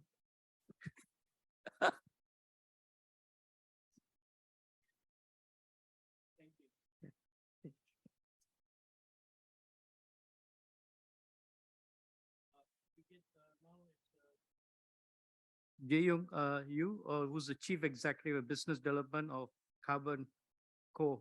Company. I think he will discuss on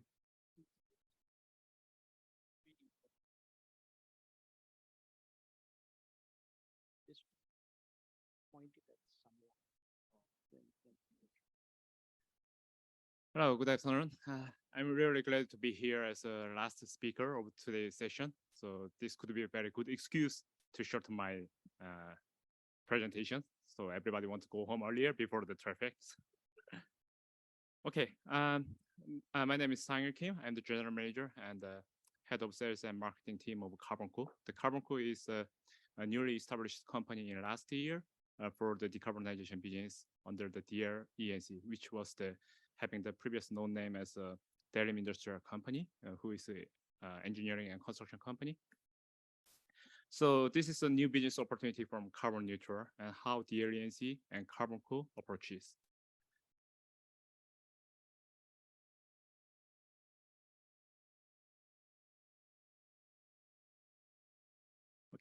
The table of contents is consists of four sectors, but the global carbon emission trend and the effort for achieving net zero and new opportunities. This is quite common issues, so I will try to skip as short as possible. And then I will highlight for the business approach of the DLNC and carbon core, how we are doing, and the real project cases studies. This will be more helpful for everybody, I think. So first will be the global carbon emission trend. Yeah, everybody is being aware about this kind of the global warming issue. Global warming became the one of some kind of warning to the global, so that most of the country is trying to and each industrial sectors to try to minimize the carbon emissions. And then the greenhouse gas emission, everybody's thinking about some 1.5, the tipping point. This is well known, so I will try to skip this one. And then to require the CO2 reduction, surely the electrification could be one of the best efforts to reduce the carbon dioxide, but this will take some time, and some of the sector could not be applied for this kind of technologies. So at the meantime, so everybody is seeking for the hydrogen could be the one of the possible solution, but they will also take some time for the infrastructure developing or something. So at the meantime, in the middle, the CCUS, the carbon capture, utilization, and storage could be the one of the possible solution for the things. And the each country's net NDC target is as shown in here. So I will just simply explain about what kind of technology is being developed, especially for the carbon capture, utilization, and storage, and how the hydrogen and ammonia business is being approached. So net zero scenario shows that the CO2 capture, the market size is gradually increasing, and then CCUS may be the only economically viable solution at this moment. Surely there will be another solution in the futures. And then the CO2 emission by the industry, it seems like a cement and chemical iron steel is one of the high the emission sectors. And then we need to decarbonize this kind of a plant, industrial plant. And so how we can make it this kind of technology development and the project implementation more faster. So the supportive government policies and also development of the value chain and project pipeline is one of the essential point. And the improvement of the project economics by the supporting by the each substate and also the ADB support, something like that. And the technological development is one of the important sector where this kind of technical company like us, the Carbon Co and DLNC is approaching. And this shows some slide about how each country is supporting in the subsidy, especially recently it is very highlighted from the United States, their Inflation Reduction Act, like a 45Q tax credit or 45V, which supports to the CCUS and the hydrogen production. It really affects, and then most of the projects going more rapidly and faster rather than the other countries. So this means this kind of economy is quite driven by the policy dependent. So how each country provide this kind of some special policies and then carbon tax credit or some subsidies. This will be the key point to move these projects. And hydrogen, everybody has concern about the hydrogen. This will be really carbon-free, some kind of fuel which could be utilized, but not all of this hydrogen is recommended. As of now, so far, we have produced the hydrogen by the conventional type, which called as a gray hydrogen, the steam methane reforming from the natural gas, which emit a lot of the CO2 to the atmosphere.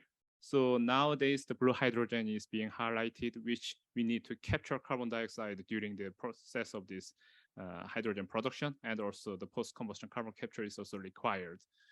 And then finally, the green hydrogen is one of the key sectors. And as what previously each of the speakers already displayed, that renewable energy is quite essential in this area. Also in the Philippines, there's many kind of renewable energy development is ongoing, and there also Southeast Asia region. So from that renewable energy source, making the electrolyzer to produce the green hydrogen, which is really carbon free, this will be the one of the good idea. So the global hydrogen economy is also keep growing, And this is some target in the report. And why hydrogen? Yes, there's a wide range of the application, and the stable supply could be possible, not now, but in the future.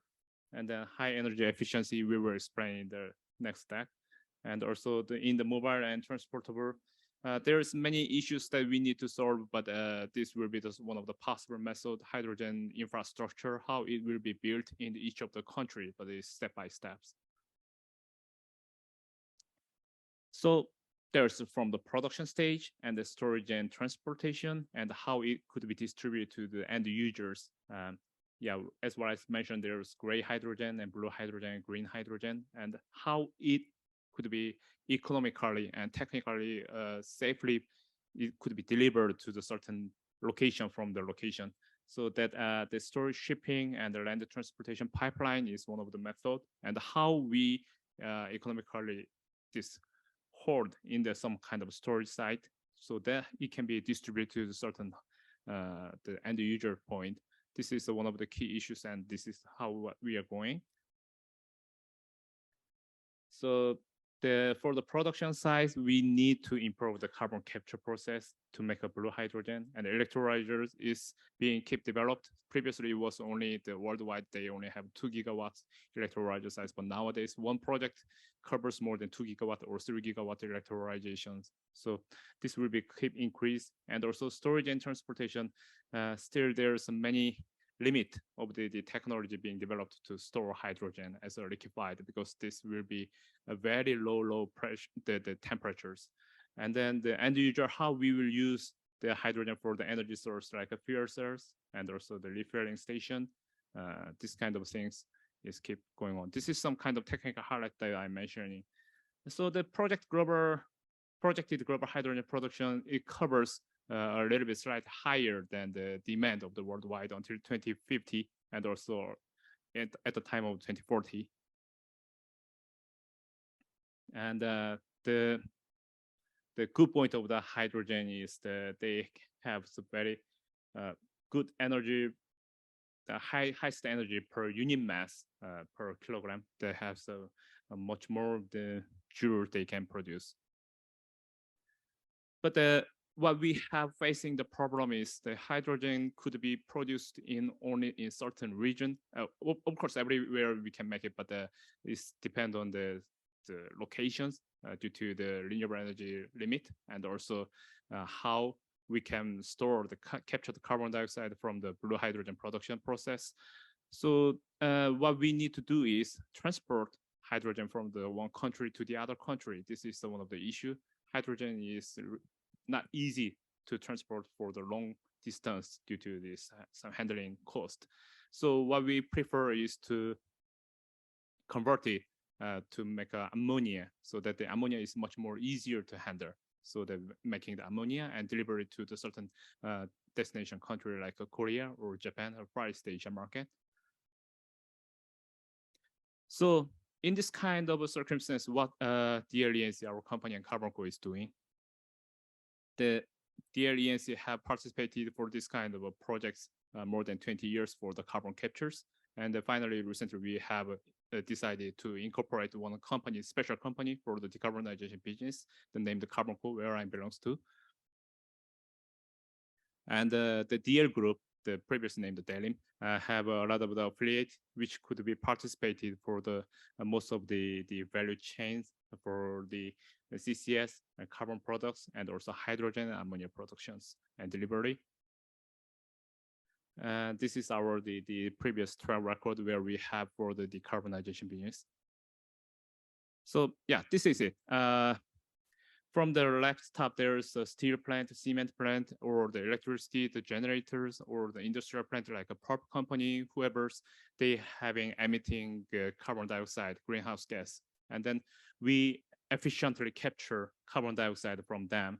And then this captured carbon dioxide could be liquefied, or it could be utilized for some kind of a mineralization plant, or some convert to the different type of the chemicals, like e-fuel could be one of the possible way of that. And then this after we capture carbon dioxide, the utilization is one of the method, but finally we wish to store. The storage means not only for the EOR, EGR, the enhanced oil recovery and enhanced gas recovery could be the permanent solution for the storage. We are seeking for the permanent storage site where have been developed in some developed country like Australia or America, Canada, or some of the Middle East country. They have developed this kind of a permanent storage. So we transport the CO2 to there and then sequestrate to the storage site. And making this kind of blue hydrogen after we capture the carbon dioxide perfectly. Then hydrogen could be converted to the ammonia by the ammonia production plant. Then this ammonia could be imported. So the left bottom side is from the overseas in the view of the Korea, and also right top side is for the Korean case. So we are importing this kind of clean ammonia. It could be green ammonia or blue ammonia. Then this ammonia should be cracked back to the hydrogen. So after we crack ammonia back to the hydrogen once again, it costs, but there is no other way that we can choose. So we have to crack back to the hydrogen, and this hydrogen will be supplied to the power sector. Like KEPCO is planning for to mix the combustion of the hydrogen with the natural gas 50% until a certain time of the limit. So this kind of thing would be used, and also ammonia it could be a mixed combustion with coal for the coal-fired power station case. Also, the fertilizer could be one of the other solutions that we can use in Korea. So this is how we are doing. Mainly we started this business from the carbon capture side, but based on the carbon capture, we need to improve some of the technology for the CO2 utilization, and also we started to participate for the blue hydrogen ammonia project, and also green could be one of the possible way.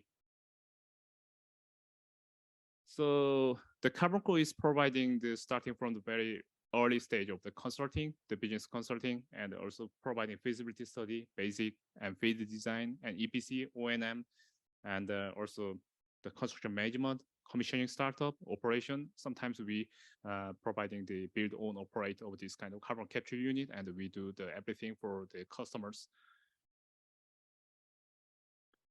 And this is how we are doing for the service for the CCS, carbon product, and hydrogen ammonia. We have many different partners. Yeah, DLNC is one of our partners as long as they are our mother company. And also we are working with KEPCO and their research institute to develop some of the technologies, and also working with the Korean government sector research institute, one of the KIGAM, and also the foreign companies. Yeah. I should go for the very details, but time is running, so we will try to. Someone advised me that if I'm taking a long time for the presentation, there will be the very short time for get some questions. So I will, take place for this chance to keep go ahead to shorten the questions Q&A sessions. All right, the carbon mineralization is one of the way how we use the CO2. In permanently forms some kind of a aggregate or some minerals. So mixing with industrial waste, it could be one of some coal ash. It could be some of the bottom ash from the waste incinerators or pulp. The companies they can use mix with the CO2 for the mineralization purpose. So far now, this technology is being developed for the TRL, maybe 4 or 5 level as of now, but it will be keep scaling up, and then we are participating for this kind of project so that this will be commercialized as soon as possible. And this is blue hydrogen production. Normally, blue hydrogen is everybody thinking about the capturing carbon dioxide during the steam metal reforming process, but there's an alternative way that we are developing together with the KEPCO and also participation of the KEPCO Research Institute as well.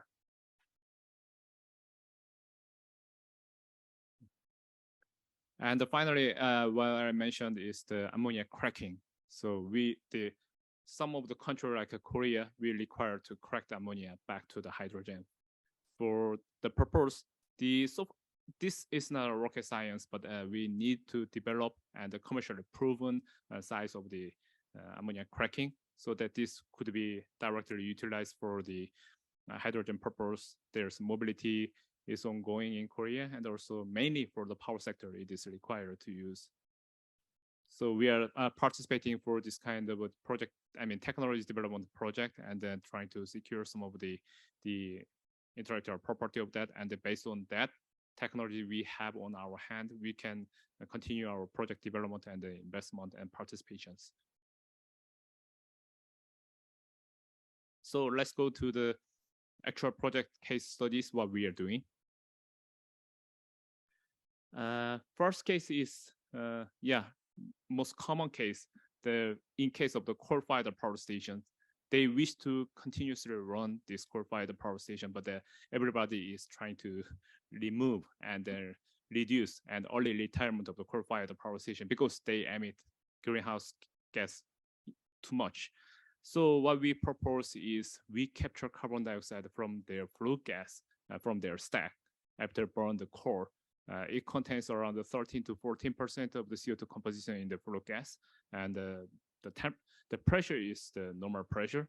So it is quite difficult to capture carbon dioxide from the post-combustion case. But we have developed this project more than 20 years, and we also have equipped with our technologies, and we built carbon capture plant attached to the existing coal-fired power station. And if some of the independent power producer, they really wish to build a new coal-fired power station, we are really happy to support them. But I think the financing will be very hard for them. So we need to support this kind of a post-combustion carbon capture service. And then we capture carbon dioxide so that this plant could be decarbonized power plant. So this is what we are doing. And then the captured carbon dioxide should be treated properly. So one of the possible ways, carbon mineralization is what I mentioned. The coal-fired power station, they have the fly ash and the bottom ash, and also we can sequester the CO2 back to this kind of fly ash. Then that will be mineralized, some carbonated, and this material has some similar property as some kind of aggregate or something that could be reutilized for the construction company, like our DLENC engineering construction company can purchase back, and then we can reutilize for the construction purpose for the laying the road or asphalt or something, and also build a house or buildings. So this kind of a project has been demonstrated, and then we are also keep scaling up. And the most well-known project, not only from Carbonco in the world, is the Petronova project in the United States, and also the Boundary Dam project in Canada. One of the world's largest project of the post-combustion carbon capture is using these carbon capture solutions. And next is also, this is a case somewhere in Korea for the how we capture carbon dioxide from waste energy recovery cogeneration plant, where they are using from the steel mill. There's a waste gas like blast furnace gas, coke oven gas, or some converter gas. They keep running some of the power plant using this kind of off gas. Then that still generates the carbon dioxide. So we need to capture carbon dioxide, and we can adopt some of the steam from that cogen plant. So using the steam, we keep running this kind of carbon capture unit. And then one of the easiest way is liquefying CO2, so that the LCO2 could be supplied to the food and beverage market or some of the food delivery systems, like they requires also dry ice. So this kind of a project is ongoing as of now, and we participate as an equity holder and also the EPC providers. And another possible way we are working as of now is the desalination plant, CCU plant project. The desalination plant, during their seawater reverse osmosis process, they also require to adopt CO2 for the mineralization of the water, because the pure desalination water we cannot drink and digest. We will have some trouble, so that it could be mineralized to make it as a potable water. So for that purpose, some of the country, they are very rich and having a lot of oil and gas. So they have CO2 generation plant. I've never heard about that. Everybody is trying to remove the CO2, but they having CO2 generation plant. So burn the oil, so to make some kind of CO2. So we having some consulting with them, and then we provided to capture carbon dioxide from their existing power plant. and then use the CO2 for the mineralization of the RO's plant. So this will be more effective, and we can reduce the carbon dioxide. And the last is the waste energy CCU. Excuse me. There's many some biogenic CO2 we used to mention as some landfill waste or some waste incinerations. They also having emitting some CO2s. So we capture this kind of CO2 from them, and also sure, simply it can be liquefied and supplied to the CO2 market. However, what we are trying to do is also this kind of waste incinerator, they also have the bottom ash. So, and this bottom ash should be buried in some special located with some more expensive fee. So what we're trying to do is the mixing with the CO2 and also making some kind of mineralizations process so that it can utilize for some other purpose. So carbon capture utilization and storage project is normally if we go for the CCS for the storage, the cost for transport and also storage, because the storage developer is having worked for more than 5 or 10 years to develop certain area, and also they got the government permit and they are asking some cost to operate that kind of things. But if we go for the utilization method, at least we can earn some value or some make it more easier to break even, so that if there's some kind of subsidy or some tax credit we can get from the carbon emissions trading systems. So in such a case, it will be more easier to make it economical. So this is why we are working for the utilization method. But finally, the final solution will be the storage. And we believe in the Southeast Asia region and also the other Asia region, there's many possible the reservoirs or some the storage site could be developed and is on the way. So we are continuously tapping with this kind of a storage developer to work with, and we capture carbon dioxide from the emitters in any case, and then deliver to them and let them continuously operate their storage site, and we can make some kind of economic value in between. This is the how we are doing and what we are planning to do, and rapidly growing as a leading group in the world.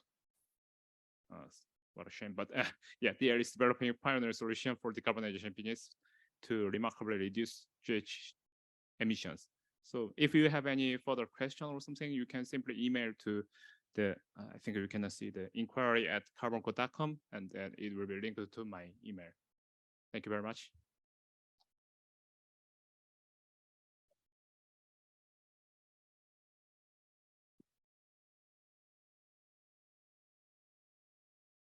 Thank you, Sungil. This is a good, very interesting presentation. I'll open the floor now for Q&A. Anyone?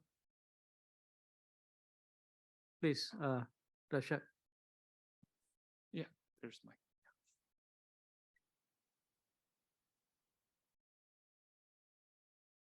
Yeah. Thank you so much. It was very, very interesting presentation. And I've been working with Dr. Nam on on developing countries implementation or supporting CCS projects. That is what we have been doing. One of the major issues that in CCU project, which you may want to comment on, is how do you compare CCU derived projects, products basically, compared with the say normal product that you are doing, and say you have still not gone into say methanol or chemicals or other things, but if you can tell it something more on that, and how say, or you can take something on say power sector, how does it affect the economics of it? Okay, so yeah, basically, yeah, for the utilization purpose, we are making some kind of mineralization, and also other way that we are participating is for the e-fuel project, like e-methanol or sustainable aviation fuel is one of the things. Normal hydrocarbon, the Fischer-Tropsch synthesis is made in such case that product has the same level with the normal conventional type of this fuel, but only the cost difference. But this is quite some emerging market so that we can participate. But for the mineralization, yeah, this is also having the same thing. But for the due to if we mix with some kind of coal ash, there is a possibility of some the the heavy metal issues. So how we make it efficiently hold this kind of some items to be quite having some negative impact on the environmentals. So there is some kind of novel process that we are co-working with KIGAM, one of the Korean government sectors, to economically and effectively hold this kind of some harmful the harmful materials by the mineralization. So this is ongoing. And finally, yeah, surely we need to check the market, so where they are available to accept this kind of material. And then also we require some kind of governmental support, like a subsidy, or they designated this kind of material to be purchased by the government side earlier with a certain volume. So this could be making more economical, and that this kind of a project could rapidly started.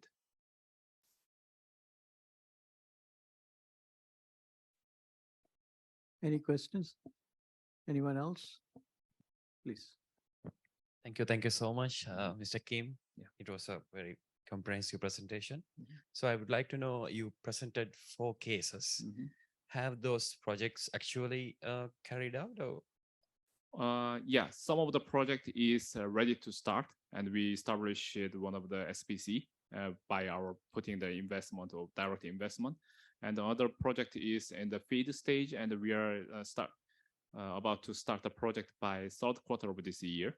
And then the other project, it was already have demonstrated more than 10 years ago for case of the coal-fired power station capturing CO2, and many of other projects for the existing coal-fired power station in Asia region as well, also requiring this kind of system. And also waste to energy plant case is we are working on that, and this is one of the Korean government sectors, so we are discussing with them. But not only for that, the other reasons, one of the many waste management companies located in Asia, and they are having some developing some project in the worldwide, and we are working with them to how we effectively implement this kind of system to different regions as well. Great, thanks. And most of them are from developing countries. So if we want to introduce such kind of business model for our developing countries, what are the best business model we can take forward and implement these projects in developing? Many of the developing country requires the carbon dioxide captures, and then they also require some kind of technical support. And we also have many experience with the consulting of each of the companies, also some of the government sector of each the countries. But what we are facing at the beginning stage, we provide this consultation, we provide some kind of solution, but always the budget is the issue for them. So for that purpose, the financing is quite important, and this is the reason why we require some support of the like ADB or the other the service. And also we are working with the Korean government sector as well to provide some their fund to start this kind of initiate this kind of project, like at least feasibility study or feed study could be supported by the fund of this kind of developed countries. So this will be implemented, and after we having study and providing this kind of model, then later when we start some of the EPC project, when we start the financial investment decision, we believe that nowadays the carbon emission trading market especially is quite vary by the each regions. For example, European Union, they are already hitting almost 100 euro per ton CO2, but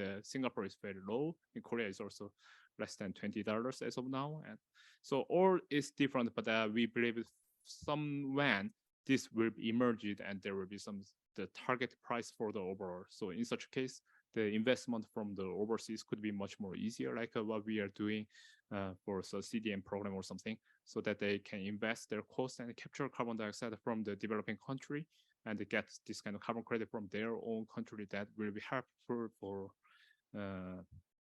initiate and so the enforce this kind of project as well.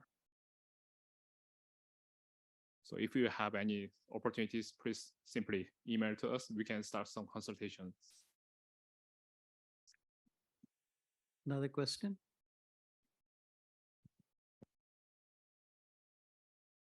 Okay, I'll have one, maybe two. I'm not correct, you mentioned that in the carbon capture, you're capturing only 30% of the CO2, correct? Or is it 100%?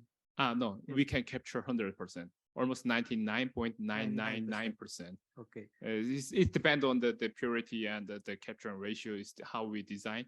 We can capture simply 90 to 93%, but if requires 99, and also the final product of the CO2, the purity is also 5.9 or sometimes 7.9. It requires for the semiconductor plant, they requires very high grade CO2. It is also all possible, but depend on the cost.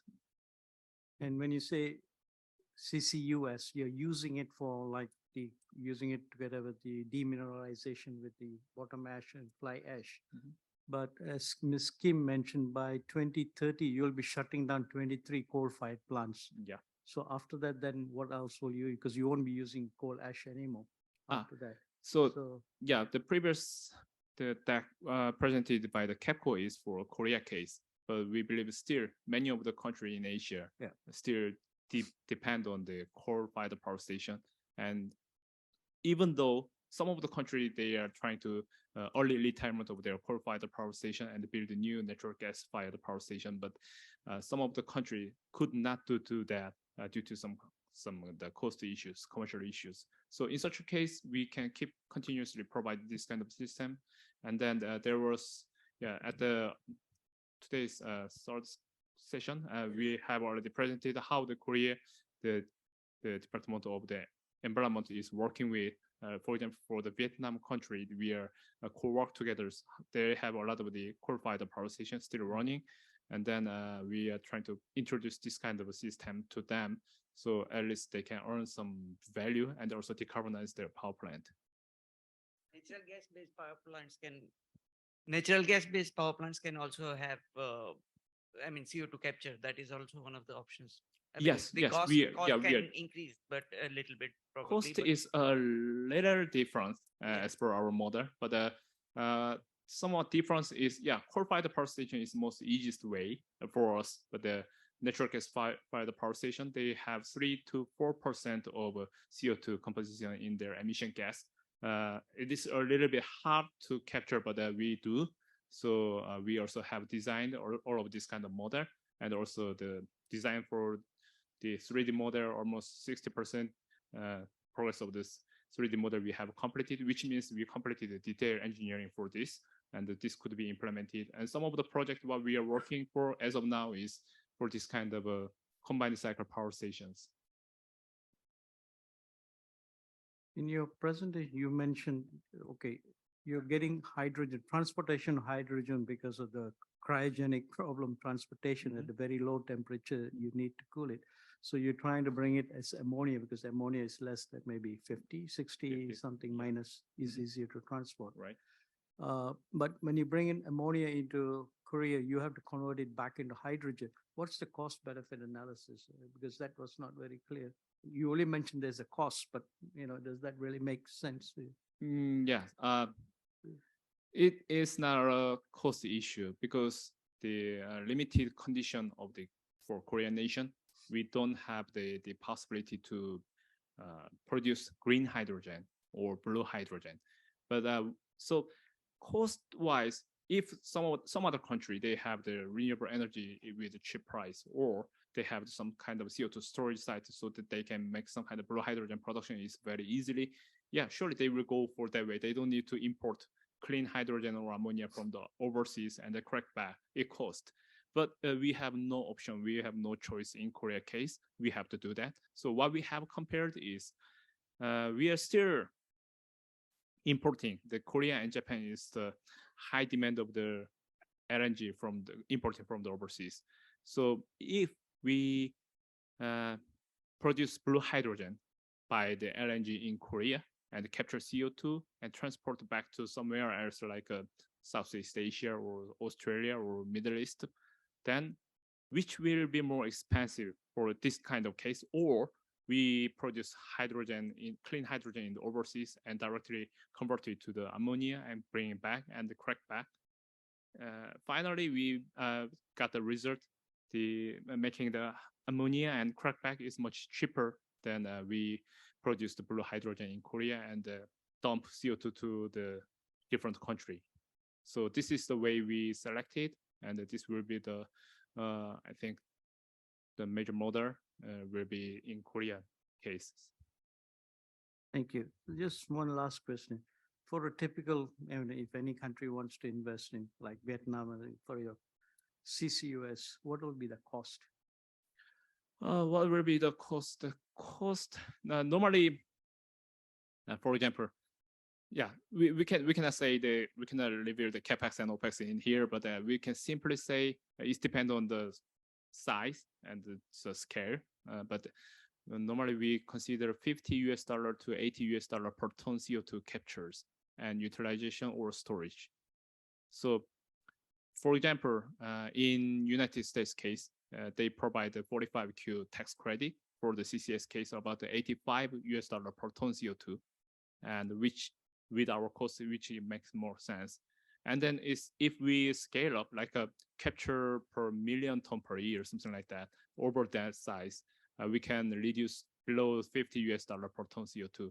And our target is much lower than $40 per ton CO2.